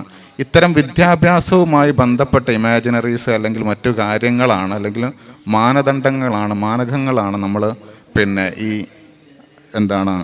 ഇത്തരം കോട്ടൺ കോട്ടായിട്ടുള്ള മുസ്ലിം അല്ലെങ്കിൽ പ്രോഗ്രസീവ്, ജനറൽ മുസ്ലിം, ട്രഡീഷണൽ, യാഥാസ്ഥികൻ എന്നുള്ളതിനൊക്കെ ഉപയോഗിച്ചിട്ടുള്ളത്. അപ്പോൾ ഈ വിദ്യാഭ്യാസ ഈ രണ്ട് വേൾഡ് വ്യൂ അതിനെങ്ങനെ സമീപിക്കണം എന്നുള്ള ചർച്ച തന്നെയാണ് മുസ്ലിം സമൂഹത്തിനിടയിൽ ഇത്രയധികം സെക്ടേറിയനിസവും അല്ലെങ്കിൽ കമ്പാർട്ട്മെൻറ്റ് കാര്യങ്ങളൊക്കെ ഉണ്ടാക്കിയിട്ടുള്ളത് എന്നുള്ള യാഥാർത്ഥ്യം നിലനിൽക്കെ തന്നെ ഇസ്ലാമിക് വിദ്യാഭ്യാസത്തിൻ്റെ അടിസ്ഥാന ലക്ഷ്യം എന്താണ്? ഇവിടെ ഉദ്ധരിക്കപ്പെട്ട നഖീബുൽ അദ്ദാസ്, അദ്ദേഹമാണ് ഇതിനെക്കുറിച്ച് വളരെ കൂലങ്കഷമായിട്ട് ചർച്ച ചെയ്തിട്ടുള്ള, അല്ലെങ്കിൽ ചിന്തിച്ചിട്ടുള്ള ഒരു വ്യക്തിത്വം അദ്ദേഹമാണ്.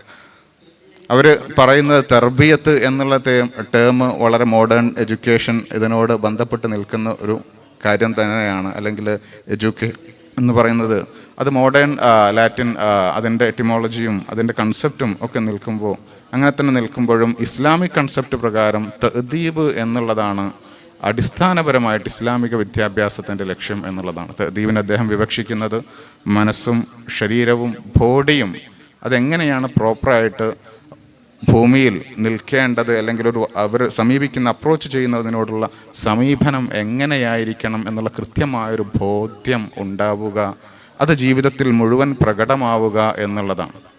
അപ്പോൾ ആ തഅദീബ് നേരത്തെ ഫൈസൽ ഹസനി ഉസ്താദ് പറഞ്ഞ, അല്ലെങ്കിൽ ഉസ്താദും സുലൈമാൻ ഉസ്താദും തമ്മിലുള്ള ബന്ധങ്ങൾ പറയുമ്പോൾ അവിടെ പ്രകടമാകുന്നത് ആ ഒരു തഅദീബിൻ്റെ, അല്ലെങ്കിൽ അവരുടെ എല്ലാ കാര്യങ്ങളും ഉറച്ച്, അല്ലെങ്കിൽ തസ്കിയത്തും മറ്റു കാര്യങ്ങളൊക്കെ വളരെ കൃത്യമായിട്ടുള്ള കാര്യങ്ങളിലൂടെ ആ സിസ്റ്റത്തിലൂടെ വളർത്തപ്പെട്ട ആളുകളായതുകൊണ്ട്. നേരത്തെ അത് സൂചിപ്പിച്ചു, സർട്ടിഫിക്കറ്റ് അതിൻ്റെ വാല്യൂ എന്താണ്, അതിൻ്റെ എക്കണോമിക് വാല്യൂ എന്താണ്, പിന്നെ മാർക്കറ്റിൽ അതിൻ്റെ എംപ്ലോയബിലിറ്റി എന്താണ് എന്നുള്ള മാനദണ്ഡങ്ങളൊക്കെ വെച്ചിട്ടാണ് പുതിയ തലമുറയിലുള്ള ആളുകൾ വന്നുകൊണ്ടിരിക്കുന്നത്. നമുക്ക് അല്ലെങ്കിൽ നേരത്തെ ഹ്യൂമൻ റിസോഴ്സ് ഉണ്ട് എന്ന് പറയുമ്പോഴും, അല്ലെങ്കിൽ സയൻറ്റിഫിക് ആയിട്ട് ഇസ്ലാമിക് ജ്ഞാനവ്യവസ്ഥയിൽ നിന്നുകൊണ്ട് സംസാരിക്കാൻ പറ്റിയ വിദ്യാഭ്യാസ വിചക്ഷണരും ടീച്ചേഴ്സും മുദരിസുമാരും ഉയർന്നു വന്നു എന്ന് പറയുമ്പോഴും അടുത്ത ഏറ്റവും പ്രധാനപ്പെട്ട ഒരു കോമ്പണൻ്റ്, ഫസ്റ്റ് കോമ്പണൻ്റായിട്ട് വരുന്ന ലേണർ അല്ലെങ്കിൽ സ്റ്റുഡൻറ്റ് അല്ലെങ്കിൽ വിദ്യാർത്ഥി എന്നുള്ള കോമ്പണൻ്റാണ്. ആ കോമ്പണൻ്റ് എത്രമാത്രം അവർ പഴയ നമ്മൾ പറയുന്ന ഇസ്ലാമിക് സംസ്കാരത്തെയും അദബിനെയും മറ്റൊക്കെ ഉൾക്കൊള്ളാൻ പ്രാപ്തരായിട്ടുള്ള ആളുകളാണ് എന്നുള്ളത് വളരെ പ്രധാനപ്പെട്ടതാണ്. എനിക്കൊണ്ട് നമ്മളിവിടെ ചർച്ച ചെയ്യാത്തൊരു പ്രധാനപ്പെട്ട ഘടകം ഏർലി പീരീഡിലാണ് നമ്മുടെ വേൾഡ് വ്യൂ അല്ലെങ്കിൽ മറ്റു കാര്യങ്ങളും അല്ലെങ്കിൽ വിദ്യാഭ്യാസപരമായ ചിന്തകളൊക്കെ ഫോം ചെയ്യുന്ന രൂപപ്പെട്ടു. ഈ കാലഘട്ടത്തിൽ തന്നെ നമ്മൾ അല്ലെങ്കിൽ സ്കൂൾ സിസ്റ്റത്തിലൂടെ അല്ലെങ്കിൽ മറ്റു സിസ്റ്റത്തിലൂടെ നേരത്തെ പറഞ്ഞ പോലെ വളരെ അജണ്ട ബേസ്ഡ് ആയിട്ടുള്ള വാല്യൂ ലേഡനായിട്ടുള്ള സിസ്റ്റത്തിലൂടെ കടന്നു വന്ന വിദ്യാർത്ഥികളാണ്. അത്തരം ഒരു ചിന്താ വ്യവസ്ഥയിലൂടെ, ചിന്താരീതിയിലൂടെ രൂപം കൊണ്ട വിദ്യാർത്ഥികളാണ് നമ്മുടെ ദഅവ കോളേജുകളിലേക്ക് വരുന്നത് എന്നുള്ള ഒരു യാഥാർത്ഥ്യം മുന്നിൽ വെച്ചുകൊണ്ട് തന്നെ അവർ ചിന്തിക്കുന്നതും ആ രൂപത്തിലാണ്. അദബിനെയോ അല്ലെങ്കിൽ മറ്റു മുന്നോട്ട് വെച്ചിട്ടല്ല. എനിക്ക് തന്നെ റീസെൻ്റ് ആയിട്ടുള്ളൊരു ക്വസ്റ്റ്യൻ ഉണ്ടായിട്ടുള്ളത്, നിങ്ങൾ PhD ഒക്കെ നല്ല സ്ഥാപനത്തിൽ നിന്ന് കഴിഞ്ഞു, പിന്നെ എന്തുകൊണ്ടാണ് നിങ്ങൾ മർക്കസിൽ മുദരിസായി നിൽക്കുന്നത്, നിങ്ങൾക്ക് എന്ത് ബെനിഫിറ്റാണ് ഇതുകൊണ്ട് ഉള്ളത് എന്നത്. ഞാൻ 5ാം ബാച്ചിലുള്ള ആളാണ്, ഈ ക്വസ്റ്റ്യൻ ചോദിച്ച ആൾ 22ാമത്തെ ബാച്ചിലുള്ള ആളാണ്. അപ്പോൾ പിന്നെ ആ ഒരു ക്വസ്റ്റ്യനിൽ തന്നെ ഷോക്കിംഗ് ആയിട്ടുള്ള ഒരു ക്വസ്റ്റ്യൻ ആയിട്ടാണ് പലപ്പോഴും തോന്നിയിട്ടുള്ളത്. ഇതിന് എന്തുകൊണ്ട് നമ്മൾ വാല്യൂ കണക്കാക്കുന്നില്ല, പിന്നെ എന്തുകൊണ്ട് പിന്നെ ഇതിന് നമുക്ക് കൊടുക്കാൻ കഴിയുന്നില്ല. അപ്പോൾ ഈ പുതിയ തലമുറ, ആ പുതിയ തലമുറയ്ക്ക് കൂടി അഡ്രസ്സ് ചെയ്ത് നമ്മൾ പുനരാലോചനയെക്കുറിച്ച് ആലോചിച്ചുകൊണ്ടിരിക്കുമ്പോൾ ഈ പുതിയ തലമുറയ്ക്ക് അനുസൃതമായ രൂപത്തിൽ, അതല്ലെങ്കിൽ അവർക്ക് കൂടി ഉൾക്കൊള്ളുന്ന രൂപത്തിൽ, പിന്നെ തീർച്ചയായിട്ടും നേരത്തെ പറഞ്ഞതുപോലെ സ്റ്റേറ്റിൻ്റെയോ പൊളിറ്റിക്സിൻ്റെയോ എക്കണോമിക്സിൻ്റെയോ ഒക്കെ വ്യാപകമായിട്ടുള്ള പിന്നെ ഒരു ഘടകം ഇതിലുണ്ട്. പിന്നെ അതൊക്കെ ഇതിനെ ഡിറ്റർമിൻ ചെയ്യുന്ന കാര്യങ്ങളാണ്. അപ്പോൾ ആ യാഥാർത്ഥ്യങ്ങളെ ഉൾക്കൊണ്ടുകൊണ്ടുകൂടി നമുക്ക് നമ്മുടെ ഈ അല്ലെങ്കിൽ സമന്വയ ഇൻ്റഗ്രേറ്റഡ് വിദ്യാഭ്യാസം എന്ന് വിളിക്കുന്നതിന് പുനരാലോചിക്കേണ്ടതുണ്ട് എന്നാണ് എനിക്ക് തോന്നുന്നത്. ഇനി സദസ്സിൽ നിന്നുള്ള ആളുകൾക്ക് സംശയങ്ങൾ ചോദിക്കുകയോ അതിനേക്കാൾ ഉപരി ഇടപെടുകയോ ചെയ്യാം എന്ന് അറിയിക്കുന്നു. ഉസ്താദ് പറഞ്ഞതുപോലെ ഈ അടുത്ത ഹയർ സെക്കൻഡറി NSS ക്യാമ്പിൽ ജെൻഡറുമായി ബന്ധപ്പെട്ട് ചർച്ച, സമദർശൻ എന്ന പേരിൽ ഒരു ചർച്ച വന്നിട്ടുണ്ട്. ആ ചർച്ച വരുന്നത് വരെ ഇപ്പോൾ നമ്മുടെ മുസ്ലിം കുട്ടികളൊക്കെ ആണെങ്കിൽ 1 മുതൽ 10 വരെയുള്ള കാലഘട്ടത്തിൽ ഒരുപാട് പ്രഭാഷണങ്ങളും മദ്രസ വിദ്യാഭ്യാസമൊക്കെ കേട്ട കുട്ടിക്ക് ഒരൊറ്റ ക്ലാസ് കേൾക്കുമ്പോഴേക്ക് അവൻ്റെ ഒരു ഡിലേമയിൽ എത്തുന്ന സ്ഥിതിയാണോ നിലവിലെ വിദ്യാഭ്യാസം സമ്മാനിച്ചതെന്നാണ് ചോദിക്കുന്നത്. നമ്മൾ സമന്വയ വിദ്യാഭ്യാസത്തിൻ്റെ കോളേജിലെ തലല്ല ഞാൻ പറയുന്നത്. സത്യത്തിൽ നമ്മുടെ മദ്രസ വിദ്യാഭ്യാസമൊക്കെ ഇവിടെ നിൽക്കുന്നുണ്ട്. അതിനനുബന്ധിച്ച് പ്രസ്ഥാനങ്ങളുടെയൊക്കെ ഭാഗമായിട്ടുള്ള ക്ലാസ്സുകളും പ്രോഗ്രാമുകളൊക്കെ അറ്റൻഡ് ചെയ്ത കുട്ടിക്ക് ഒരൊറ്റ സമദർശൻ വരുമ്പോഴേക്ക് അവൻ്റെ ഐഡൻറ്റിറ്റി ചോർന്നു പോകുന്നു, അല്ലെങ്കിൽ ആ ഒരു പ്രശ്നത്തിന് പരിഹാരം കാണാൻ കഴിയുന്നില്ല, അല്ലെങ്കിൽ എസൻസ് തീരുമാനിക്കാൻ കഴിയുന്നില്ല എന്ന് പറയുമ്പോൾ അതൊരു വലിയ പ്രതിസന്ധിയല്ലേ എന്നാണ് എൻ്റെ ചോദ്യം. എല്ലാവരെയും വളരെ ആഴത്തിൽ സ്പർശിക്കുന്ന ചോദ്യമാണ് ഇപ്പോൾ ചോദിച്ചിരിക്കുന്നത്. അത് വ്യത്യാസം എന്താണെന്നാലേ, മരട് ഫ്ലാറ്റ് മൊത്തം പൊളിക്കാൻ എത്ര സെക്കൻഡ് എടുത്ത് അല്ലേ? നിങ്ങൾ കണ്ടില്ല, മരട് ഫ്ലാറ്റ് ഓർമ്മയില്ലേ? അത് മൊത്തം തകർന്ന് ധൂളികളാവാൻ വിത്തിൻ സെക്കൻഡ്സ്. പക്ഷെ അങ്ങനെയുള്ളൊരു മരട് ഫ്ലാറ്റിൻ്റെ ബ്ലൂ പ്രിൻ്റ് വരക്കാൻ, എലിവേഷൻ ഡെവലപ്പ് ചെയ്യാൻ, ഡിസൈൻ ചെയ്യാൻ തന്നെ ദിവസങ്ങളോളം എടുത്തിരിക്കും. ഒരുപാട് കോഗ്നിറ്റീവ് പവർ, ഇൻ്റലക്ച്വൽ കപ്പാസിറ്റി തന്നെ ഉപയോഗിച്ചിരിക്കും. ഒരുപാട് മാനവ വിഭവശേഷി, ഒരുപാട് ഉപകരണങ്ങൾ, കമ്മോഡിറ്റീസൊക്കെ ഉപയോഗിച്ച് കഷ്ടപ്പെട്ടാണ് ഒരു സാധനം ഉണ്ടാക്കുന്നത്. അപ്പോൾ ഒന്ന് കൺസ്ട്രക്ഷനാണ്, മറ്റൊന്ന് ഡിസ്ട്രക്ഷനാണ്. Destruction is always easy. ഒന്ന്.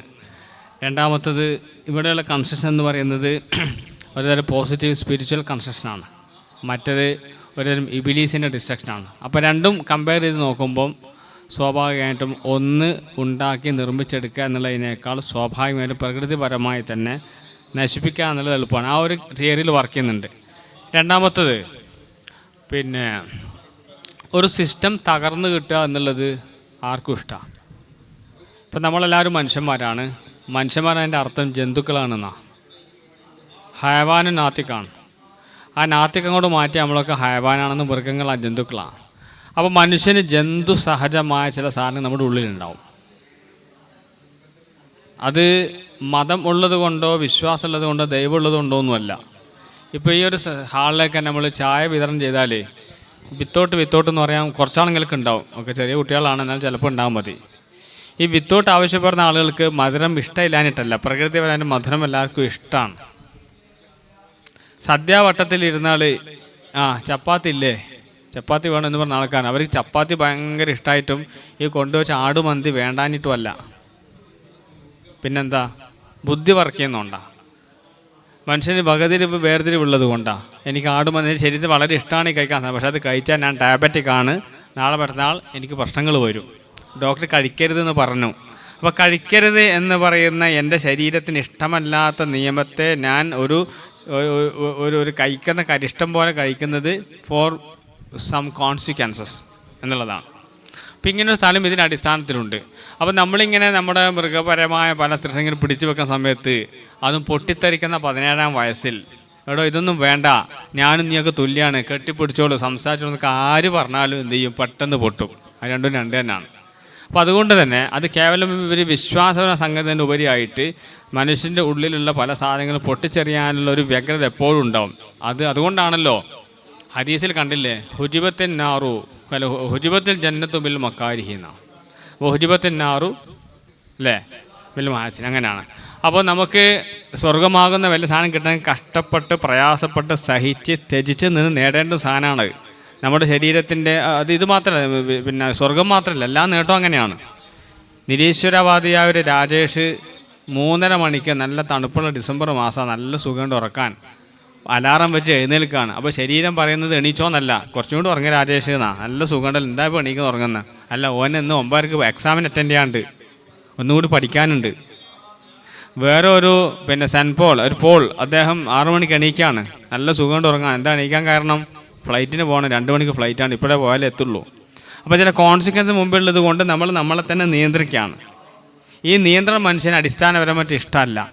അപ്പോൾ ഒരു ക്യാമ്പസിൽ ഇപ്പം ഞാൻ തന്നെ പോയിട്ട്, ഞാൻ റെഗുലർ കോളേജിൽ വർക്ക് ചെയ്യുന്ന ഒരാളാണ്, ഞാൻ പോയിട്ട് എൻ്റെ കുട്ടികളോട് ഇതൊക്കെ പഴയ കാഴ്ചപ്പാടോടെ എന്ത് morality, you hug yourself, you become friends എന്നൊക്കെ പറഞ്ഞാൽ എനിക്ക് നല്ല കയ്യടി കിട്ടും, ഉറപ്പാണ്, എനിക്കറിയാത്. പക്ഷെ അത് പറയാൻ പറ്റില്ല. അത് ഏതുപോലെയാണെന്ന് ചോദിച്ചാൽ ഡയബറ്റിക്കായിട്ട് അങ്ങേയറ്റം പറ്റാതെ നീ നല്ലോണം പഞ്ചസാരട്ട് ചായ കുടിച്ചോളൂ, നീ ഉള്ളത് കഴിച്ചോളൂ എന്ന് പറഞ്ഞ ഡോക്ടറെ പോലെയാണ്. അപ്പോൾ അതുകൊണ്ട് ഇദ്ദേഹം ചോദിച്ച ചോദ്യം വളരെ പ്രസക്തമാണ്. ഇതിൻ്റെ ഉള്ളിൽ ഷെയ്ത്വാനിയ ഷഹവാനി ഒരുപാട് സംഗതികൾ വർക്കൗട്ടുണ്ട്. കേവലം ബുദ്ധിപരം മാത്രമല്ല, നമ്മൾ ഇത്രയും കാലം പഠിപ്പിച്ച വിശ്വാസം അത് അവരിലേക്ക് എത്തിയിട്ടില്ല എന്നുള്ളത് മാത്രം, അതിൻ്റെ അപ്പുറത്തേക്ക് അവർ എക്സ്പോഷർ കിട്ടുന്നു. അതും പൊട്ടിത്തെറിക്കുന്ന ഒരു പ്രായത്തിൽ അങ്ങനെയുള്ള ഒരു എക്സ്പോഷർ കിട്ടുന്നു എന്നുള്ളൊരു എക്സ്ട്രേനസ് വേരിയബിൾ കൂടി ഉണ്ട് എന്ന് സൂചിപ്പിക്കാനാണ് ഇത്രയും പറഞ്ഞത്. ബാക്കി വേണം പറഞ്ഞു. ഉസ്താദ് ഒരു പ്രധാനപ്പെട്ടതിൻ്റെ ഒരു ജാനിബ്, ഒരു ആസ്പെക്റ്റാണ് പറഞ്ഞത്. മറ്റൊരു വിഷയം എന്ന് വെച്ചാൽ നമുക്ക് ഇത് സംഭവം കൊടുക്കാനുള്ള ഒരേ ഒരു ഇൻസ്റ്റിറ്റ്യൂഷൻ മദ്രസും സംഭവങ്ങളേ ഉള്ളൂ, ചില കുറഞ്ഞ സ്പേസുകളേ ഉള്ളൂ. നേരെ മറിച്ച് നമ്മുടെ മൊബൈലിലെ ഇൻസ്റ്റഗ്രാം ഫീഡ് അല്ലെങ്കിൽ സോഷ്യൽ മീഡിയ, പിന്നെ ജനറലി സോഷ്യൽ മീഡിയ, പ്രത്യേകിച്ച് ഇൻസ്റ്റഗ്രാം ഫീഡ്, ഇതിലൂടെ മുഴുവൻ വരുന്നത്, യൂട്യൂബിലൂടെയൊക്കെ മുഴുവൻ വരുന്നത് നമ്മളീ പറഞ്ഞ ഈ മനുഷ്യൻ്റെ ഷഹ്വാനിയായ ഖുവ്വത്തിനെ പ്രോത്സാഹിപ്പിക്കുന്ന പ്രചോദിപ്പിക്കുന്ന കാര്യങ്ങളാണ്. അപ്പോൾ സ്വാഭാവികമായിട്ടും ആ പ്രായത്ത് അതിനോട് അട്രാക്ഷൻ തോന്നും. അപ്പോൾ പിന്നെ നിങ്ങൾക്ക് ചോദിക്കാനുണ്ടാവും, അപ്പോൾ നമ്മളിപ്പോൾ മുന്നോട്ട് വെക്കണം ഇസ്ലാമിൻ്റെ സ്പിരിച്വൽ സാധനത്തിന് തീരെ ഇമ്മ്യൂണിറ്റി ഒന്നും ഇല്ലേ, അത് പെട്ടെന്ന് കയ്യിൽ നിന്ന് പോകുന്ന ഒരു കാര്യമാണോ? അപ്പോൾ ആ മേഖലയിൽ നമുക്ക് കുറച്ചും കൂടി വർക്ക് ചെയ്യാണ്ടെന്നാണ് ഞാൻ നേരത്തെ പറഞ്ഞത്. ഇപ്പോൾ ഒരു എക്സാമ്പിൾ പറഞ്ഞാൽ, ഇപ്പോൾ നിങ്ങൾ സ്കൂളിലൊക്കെ ജോലി ചെയ്യുന്ന ആളുകളാണെങ്കിൽ മനസ്സിലാവും. പോസ്റ്റ് കോവിഡ് സ്കൂളുകളൊക്കെ തുറന്നപ്പോൾ, റീഓപ്പൺ ചെയ്തപ്പോൾ ഗവൺമെൻറ്റിൻ്റെ ഒരു മാനുവൽ ഉണ്ടായിരുന്നു. കുട്ടികൾക്ക് ചില മാനസികമായിട്ടുള്ളൊരു മാറ്റങ്ങളൊക്കെ വന്നിട്ടുണ്ട്. കാര്യമായ മാറ്റങ്ങൾ അധ്യാപകർ തിരിച്ചറിഞ്ഞിരുന്നു. എഴുതാൻ പറഞ്ഞ കുട്ടികൾ എഴുതുന്നില്ല, ചില സമയത്ത് ഉറങ്ങി, 10:30 കുട്ടികൾ ഉറങ്ങുക. അപ്പോൾ കാരണം എന്താ, സാറേ ഈ സമയത്താണ് ഞാൻ ഉറങ്ങൽ, രാത്രി മുഴുവൻ ഞാൻ ഗെയിം കളിക്കുമായിരുന്നു എന്നാണ് കോവിഡ് സമയത്തുള്ള ശീലങ്ങളെക്കുറിച്ച് പറഞ്ഞത്. പക്ഷേ എത്ര നമ്മുടെ സമന്വയമാണെങ്കിൽ ആവട്ടെ അല്ലാതിരിക്കട്ടെ, എത്ര മതസ്ഥാപനങ്ങൾ പോസ്റ്റ് കോവിഡ് മാനുവൽ ഇസ്ലാമിൻ്റെ എത്തിക്സ് ബേസ്ഡ് ആയിട്ട് ഉണ്ടാക്കിയിട്ടുണ്ട് എന്നുള്ളൊരു ചോദ്യമുണ്ട്. അപ്പോൾ കോവിഡിൻ്റെ ശേഷം ജനറേഷൻ മൊത്തം മാറിയിട്ടുണ്ട്. പല രീതിയിൽ ഓൺലൈൻ ലൈഫ് കൂടിയിട്ടുണ്ട്. എല്ലാവരും ഓൺലൈനായി, എല്ലാവരും ഒരുപാട് സമയം ഓൺലൈനായി. നമ്മൾ പോലും മാറി, കൂടുതൽ സമയം ഓൺലൈനായി. അപ്പോൾ ഈ കോവിഡിൽ നിന്നും കോവിഡ് ഇല്ലാത്തൊരു റിയാലിറ്റിയിലേക്ക്, ക്വാറന്റൈനിൽ നിന്നും ഒരു സോഷ്യൽ ലൈഫ് റിയാലിറ്റിയിലേക്ക് വരുമ്പോൾ സർക്കാർ സ്വാഭാവികമായിട്ട് ചിന്തിച്ചു, ആളുകൾക്കൊക്കെ മാറ്റം വന്നിട്ടുണ്ട്, അതിനൊരു സജഷൻ, ഒരു മാനുവൽ വേണമെന്നുള്ളത്. പക്ഷെ നമ്മളത് കൂടുതലും ആലോചിച്ചിട്ടില്ല. നമ്മുടെ സ്ഥാപനങ്ങളൊന്നും അപ്ലൈ ചെയ്തിട്ടില്ല. 1-2 ചർച്ച ചെയ്തവരൊക്കെ ഉണ്ടാവും.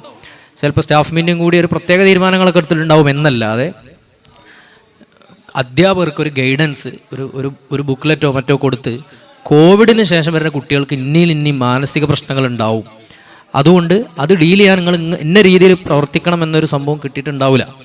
അപ്പോൾ ഇതുപോലെ മുൻകൂട്ടി കണ്ട് വർക്ക് ചെയ്യേണ്ട ഒരു മേഖലയാണ് ഈ മദ്രസയിലുള്ള ഈ സംഭവം. മദ്രസയിൽ നിന്ന് തന്നെ ഞാൻ നേരത്തെ വിശദീകരിച്ചു, അത് സിലബസ് ബേസ്ഡ് ആയിട്ടും അധ്യാപകർക്ക് ട്രെയിനിങ് കൊടുത്തിട്ടൊക്കെ നമ്മൾ ഈ ജെൻഡർ ഒരു എക്സാമ്പിൾ മാത്രമാണ്. പുരോഗമനവാദം മൊത്തത്തിൽ എടുക്കുക എന്നുണ്ടെങ്കിൽ ഈ സാധനങ്ങൾ മൊത്തം നമ്മൾ കൊടുക്കേണ്ടിയിരിക്കുന്നു എന്നുള്ളതാണ് ശരിയായ ഒരു പരിഹാരം. ഒരു ഉപചോദ്യം കൂടി ഉണ്ട് അതിനങ്ങനെയാണെങ്കിൽ. ഒന്നുമില്ല, ഞാൻ ചോദിക്കുകയാണ്, നമ്മുടെ വിദ്യാഭ്യാസത്തിൻ്റെ ഭാഗമായി 1 മുതൽ 10 വരെയുള്ള ക്ലാസ്സിൽ ഏതാണ്ട് മനുഷ്യോൽപത്തിയെക്കുറിച്ചുള്ള ഒരു കൃത്യമായ ധാരണ വെസ്റ്റേൺ ലിബറൽ തിങ്കിങ്ങിൻ്റെ ഭാഗമായുള്ള ഡാർവിനിസം പഠിപ്പിക്കുന്നുണ്ട്. എന്നിട്ട് ഞാൻ ചോദിക്കുന്നു, നമ്മുടെ ഇടയിൽ എത്ര ആളുകൾക്ക്, വേണ്ട ജനറൽ കാറ്റഗറിയിൽ തന്നെ എത്ര ആളുകൾ വിശ്വസിക്കുന്നുണ്ട് ഡാർവിൻ സിദ്ധാന്തം എന്നുള്ളതാണ് എൻ്റെ ചോദ്യം. വിശ്വസിക്കുന്നവരുടെ എണ്ണം വളരെ തുച്ഛ ആളുകളാണ്. ബഹുഭൂരിപക്ഷവും വിശ്വാസപരമായിട്ട് തന്നെയാണ് അവിടെ വിശ്വസിക്കുന്നത്. ഞാൻ പറയുന്നത്, ആ കാര്യത്തിൽ നമുക്കുണ്ടായിരുന്ന എസൻസ് പിന്നീടുള്ള കാര്യങ്ങളിൽ നമുക്ക് ഇല്ലാതെ പോകുന്നു എന്നുള്ളൊരു ചോദ്യം, ഒരു സംശയം ഉടലെടുക്കുന്നുണ്ട്. കൂടുതൽ പ്രസക്തമായ തലങ്ങളിലേക്ക് നമ്മളെ ചർച്ച പോവാണ്. 2 തലങ്ങളുണ്ട്.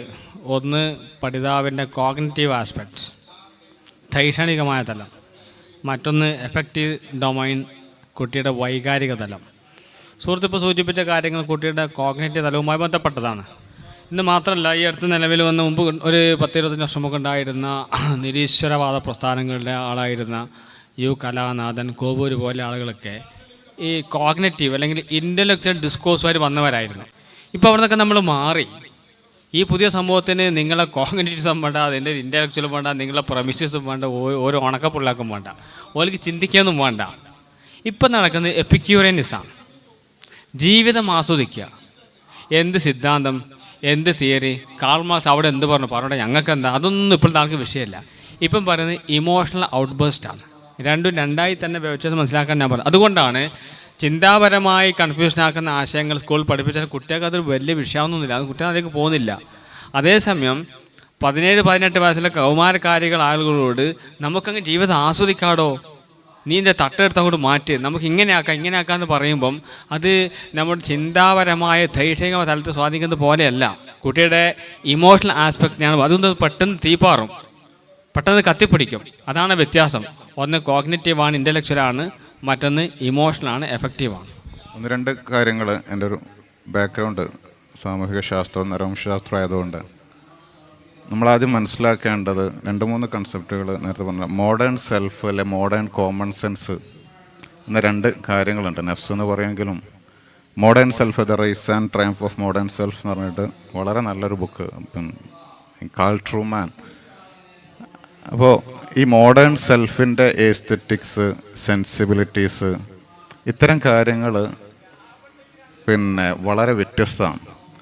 നമുക്കറിയാം, ഒരു കാലഘട്ടത്തിൽ ടച്ചിന് വളരെ പ്രാധാന്യം ഉണ്ടായിരുന്നൊരു കാലഘട്ടം, ഒരു കാലത്ത് ലിസണിങ്ങിന് പ്രാധാന്യം ഉണ്ടായിരുന്നൊരു കാലഘട്ടം, അല്ലെങ്കിൽ ഇന്ന് വിഷ്വലിന് ഏറ്റവും പ്രാധാന്യമുള്ളൊരു കാലഘട്ടം. വിഷ്വൽ ആണ് നമ്മളെ ഏറ്റവും ഡേഞ്ചറസ് ആയിട്ടുള്ള ഒരു കാര്യം കൂടിയാണ്. ഇതൊക്കെ പറയുന്നത് ഒരു വിഷ്വലിൻ്റെ ഒരു കാലഘട്ടം കൂടിയാണ്. ഇതിനോട് കൂടെ തന്നെ നമ്മൾ മനസ്സിലാക്കേണ്ടത് ഇമാജിനറി എന്ന് പറഞ്ഞൊരു കൺസെപ്റ്റ് വ്യാപകമായിട്ട് ഭാവനകൾ, ജീൻ പോൾ സാർത്രും അതിനെ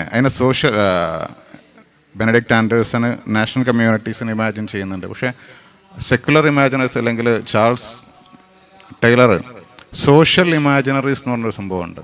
അത് സാമൂഹിക ഭാവനകൾ. ഈ നമ്മുടെ സാമൂഹിക ഭാവനകളൊക്കെ എന്താണ് നിർണ്ണയിച്ചുകൊണ്ടിരിക്കുന്നത്, അല്ലെങ്കിൽ അതിനാരാണ് കൺട്രോൾ ചെയ്തുകൊണ്ടിരിക്കുന്നത് എന്നുള്ളതാണ്. നമ്മുടേത് പോലും വളരെ മോഡേൺ ആയിട്ടുള്ള സെൽഫാണ്, മോഡേൺ കോമൺ സെൻസാണ്. എത്ര പറഞ്ഞാലും നമ്മുടെ പ്രയോറിറ്റീസിൽ ഒരു ചോയ്സ് വരുമ്പോൾ നമ്മളത് ഫിഖ് എന്ത് പറഞ്ഞു അല്ലെങ്കിൽ ഇസ്ലാം എന്ത് പറഞ്ഞു എന്നതിനനുസരിച്ച് നമ്മൾ എത്ര ആളുകൾ തീരുമാനം എടുക്കുന്നുണ്ട് എന്നുള്ളത് അല്ല. നമ്മളത് വളരെ കരിയർ എന്താണ്, ഇൻകം റിട്ടേൺ ഉണ്ടാവുക, സ്റ്റാറ്റസ് എന്തായിരിക്കും, ലെഷർ എന്തായിരിക്കും, ഇങ്ങനെ പല പ്രയോറിറ്റീസ് വെച്ചിട്ടാണ് നമ്മൾ പോലും തീരുമാനം എടുക്കുന്നത്. അപ്പോൾ ഈ മോഡേൺ സെൽഫ് അല്ലെങ്കിൽ അതോടൊപ്പം തന്നെയാണ് സോഷ്യൽ ഇമാജിനറീസിലൊക്കെ വരുന്നത് ഇൻഡിവിജ്വലിസം, അല്ലെങ്കിൽ നേരത്തെ പറഞ്ഞ പോലെ പരമാവധി ആസ്വദിക്കുക, അടിച്ചു പൊളിക്കുക, പിന്നെ ഇതിനപ്പുറം ആ ഒരു ലൈഫ് മാത്രമേ ഉള്ളൂ. ഇതുപോലെയുള്ള നിരന്തരമായിട്ടുള്ള കൺസെപ്റ്റിന് അല്ലെങ്കിൽ നിരന്തരമായിട്ടുള്ള കാര്യങ്ങളാണ് നമ്മെ ഇൻജക്റ്റ് ചെയ്തുകൊണ്ടിരിക്കുന്നത്. എനിക്ക് തോന്നുന്നു ഒരു ദിവസം ഒരു മനുഷ്യൻ 3000 പരസ്യങ്ങൾ അല്ലെങ്കിൽ ആഡുകൾ കാണുന്നുണ്ടായിരിക്കും എന്നുള്ളതാണ്. അത് കാലത്തിനനുസരിച്ച് മാറ്റേണ്ട കുറേ മുമ്പുള്ള ഡാറ്റയാണ്. യൂട്യൂബിലൂടെയും മെസ്സേജായിട്ടും വാട്സപ്പായിട്ടും ഫേസ്ബുക്കായിട്ടും ഇങ്ങനെ മൾട്ടിപ്പിൾ ആയിട്ടുള്ള അതോറിറ്റിയും അത് വളരെ നല്ല രീതിയിലേക്ക് നമ്മുടെ ഹൃദയത്തിലേക്ക് പതിപ്പിക്കാവുന്ന രീതിയിലുള്ള സിസ്റ്റങ്ങളും വർക്ക് ചെയ്തുകൊണ്ടിരിക്കുകയാണ്. അപ്പോൾ നമ്മുടെ modern self, modern common sense അല്ലെങ്കിൽ ഇത്തരത്തിലുള്ള നഫ്സ് ഈ കാര്യങ്ങൾ ഇങ്ങനെയാണ് വർക്ക് ചെയ്യുന്നത് എന്ന് നമ്മൾ മനസ്സിലാക്കുക. അപ്പോൾ കുട്ടികൾ നിരന്തരം ചോദിച്ചുകൊണ്ടിരിക്കും. അവർ വ്യത്യസ്ത നെറേറ്റീവ് അല്ലെങ്കിൽ ബാറ്റിൽ ഓഫ് നെറേറ്റീവുകളുടെ ഒരു കാലഘട്ടമാണ്. വ്യത്യസ്ത നെറേറ്റീവ് അള്ളാഹുവിനെ കുറിച്ച്, ദൈവത്തെക്കുറിച്ച്, നമ്മെക്കുറിച്ച് കേട്ടുകൊണ്ടിരിക്കും എന്നുള്ള യാഥാർത്ഥ്യ ബോധം നമ്മളുണ്ടാവുകയും നമ്മുടേത് നല്ല രീതിയിൽ ജീവിച്ച് കാണിക്കാനോ അല്ലെങ്കിൽ വളരെ ഇൻ്റലക്ച്വലായിട്ട് സമർത്ഥിക്കാനോ ഉള്ള ഒരു ബോധം നമ്മളെ പാരൻറ്റിങ് ക്ലാസ്സുകളിലും ക്ലാസ് റൂമുകളിലെ പെഡഗോജികളിലും ടെക്സ്റ്റുകളിലും ഒക്കെ ഉണ്ടാവുകയും പെട്ടെന്നൊരു വിഷയം കേൾക്കുന്ന സമയത്ത് കുട്ടി ആ ഒരു ഘട്ടത്തിൽ മാറി ചിന്തിക്കുന്ന ഒരവസ്ഥ ഇല്ലാതിരിക്കുകയും ചെയ്യുക എന്നുള്ളതാണ് അതിന് ഒരു പരിഹാരം എന്നുള്ളതാണ് ഞാൻ വിശ്വസിക്കുന്നത്.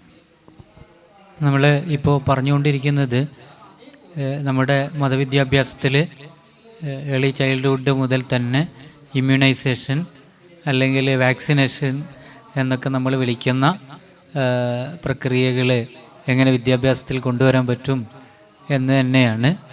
അപ്പോൾ അതിന് പരിഹാരങ്ങൾ എന്തൊക്കെയാണ് എന്ന് നമ്മൾ ആലോചിക്കുകയും പുതിയ കാലത്തെ വിദ്യാഭ്യാസത്തിൻ്റെ രീതിയിൽ ടീച്ചിങ് മെത്തഡോളജിയുടെ പെഡഗോഗിയുടെ രീതികളിൽ ചില മാറ്റങ്ങൾ വരുത്തണമെന്ന് തന്നെയാണ് ഇതുവരെയുള്ള സംസാരത്തിൽ നിന്ന് നമുക്ക് മനസ്സിലായത്. അത് ചൈൽഡ്ഹുഡിലാവട്ടെ, സെക്കൻഡറി, പ്രൈമറി, ഏത് ലെവലിലാവട്ടെ, ഉപരിപഠനത്തിലാവട്ടെ, ആ രംഗത്തൊക്കെ നല്ല മാറ്റങ്ങൾ വരികയും നമ്മൾ ഒരുതരം ഇൻ്റഗ്രേഷൻ എല്ലാ വിദ്യാഭ്യാസത്തിലും വരികയും വേണമെന്നാണ് പറഞ്ഞത്. നമ്മൾ ഇപ്പോൾ ഫിഖ് പഠിക്കുകയാണെങ്കിൽ പുതിയ സാമ്പത്തിക ശാസ്ത്രത്തിൽ വരുന്ന പുതിയ ടേംസ് ഉപയോഗിച്ച് ഫിഖ് കൈകാര്യം ചെയ്യാൻ കഴിയുക. ജിഹാദും അതേപോലെ തന്നെ ജിനായാത്തൊക്കെ പഠിക്കുമ്പോൾ ക്രിമിനോളജിയും അതേപോലെ ഇന്ത്യൻ ലോ അടക്കമുള്ള ലോകളും അതിൻ്റെ കൺസെപ്റ്റുകളും പഠിപ്പിക്കുകയും ചെയ്യുക എന്നുള്ളതാണ്. അത് പഠിപ്പിക്കണമെങ്കിൽ അതിന് കുറച്ചുകൂടി നമ്മുടെ സിസ്റ്റം വികസിക്കേണ്ടതുണ്ട് എന്നും പുതിയ കാലത്തെക്കുറിച്ച് ഏത് കാലമാണ് ഇപ്പോൾ ആഫ്റ്റർ കോവിഡ് കാലത്തെ നമ്മൾ പ്രത്യേകിച്ച് അഡ്രസ്സ് ചെയ്തിട്ടില്ല. അപ്പോൾ ഏത് കാലത്തെയും ഏത് സമയത്തെയും ഏത് ദേശത്തെയുമായി ആണ് ഓരോ സമയവും നമ്മൾ അഡ്രസ്സ് ചെയ്യുന്നത് എന്ന് അധ്യാപകനും അതേപോലെ വിദ്യാഭ്യാസ സംവിധാനത്തിൻ്റെ ഭാഗമാകുന്ന എല്ലാവരുടെയും ബാധ്യതയാണ് എന്നുകൂടിയാണ് നമ്മൾ ഇതുവരെ ചർച്ച ചെയ്ത് വെച്ചത്. ഇൻഷാ അല്ലാഹ് നമുക്ക് ഈ ചർച്ചകളും പ്രവർത്തനങ്ങളും ഫൈസൽ ഉസ്താദ് പറഞ്ഞതുപോലെ കൂടുതൽ ചർച്ച ചെയ്ത് നിൽക്കാതെ നമുക്ക് ചിലത് പ്രവർത്തിക്കേണ്ടി വരും. അങ്ങനെ ആകാവുന്ന ഇടങ്ങളിൽ നമ്മുടെ വിപ്ലവങ്ങൾ അങ്ങനെ തന്നെയാണ് ഉണ്ടാവുക. പല വിപ്ലവങ്ങളും ഉണ്ടായതിന് ശേഷമാണ് സിദ്ധാന്തങ്ങൾ ഉണ്ടായിട്ടുണ്ടാവുക. സിദ്ധാന്തങ്ങളെ കൊണ്ട് ഒരു പക്ഷേ വിപ്ലവങ്ങൾ ഉണ്ടായിക്കൊള്ളണമെന്നില്ല. അതുകൊണ്ട് വിപ്ലവങ്ങൾ ഉണ്ടാക്കാൻ വേണ്ടി നിയോഗിതരായ ആളുകളാണ് നമ്മുടെ ജനറേഷൻ എന്ന് ആലോചിച്ചുകൊണ്ട് പുതിയ ജനറേഷൻ്റെ പുതിയ ആലോചനകളും ഉണ്ടാകട്ടെ എന്ന് ആഗ്രഹിച്ചുകൊണ്ട് ഇവിടെ പങ്കെടുത്ത ഇവിടെ വിലപ്പെട്ട സമയങ്ങൾ ഉപയോഗപ്പെടുത്തി ഇവരെല്ലാവരും അവരുടേതായ മേഖലകളിലെ തിരക്ക് പിടിച്ച ആളുകളാണ്. എല്ലാവർക്കും BKF-ൻ്റെ പേരിൽ ഒരിക്കൽ കൂടി നന്ദി പറഞ്ഞ് സന്തോഷം രേഖപ്പെടുത്തി അവസാനിപ്പിക്കുന്നു. സല്ലല്ലാഹു അലാ മുഹമ്മദ്.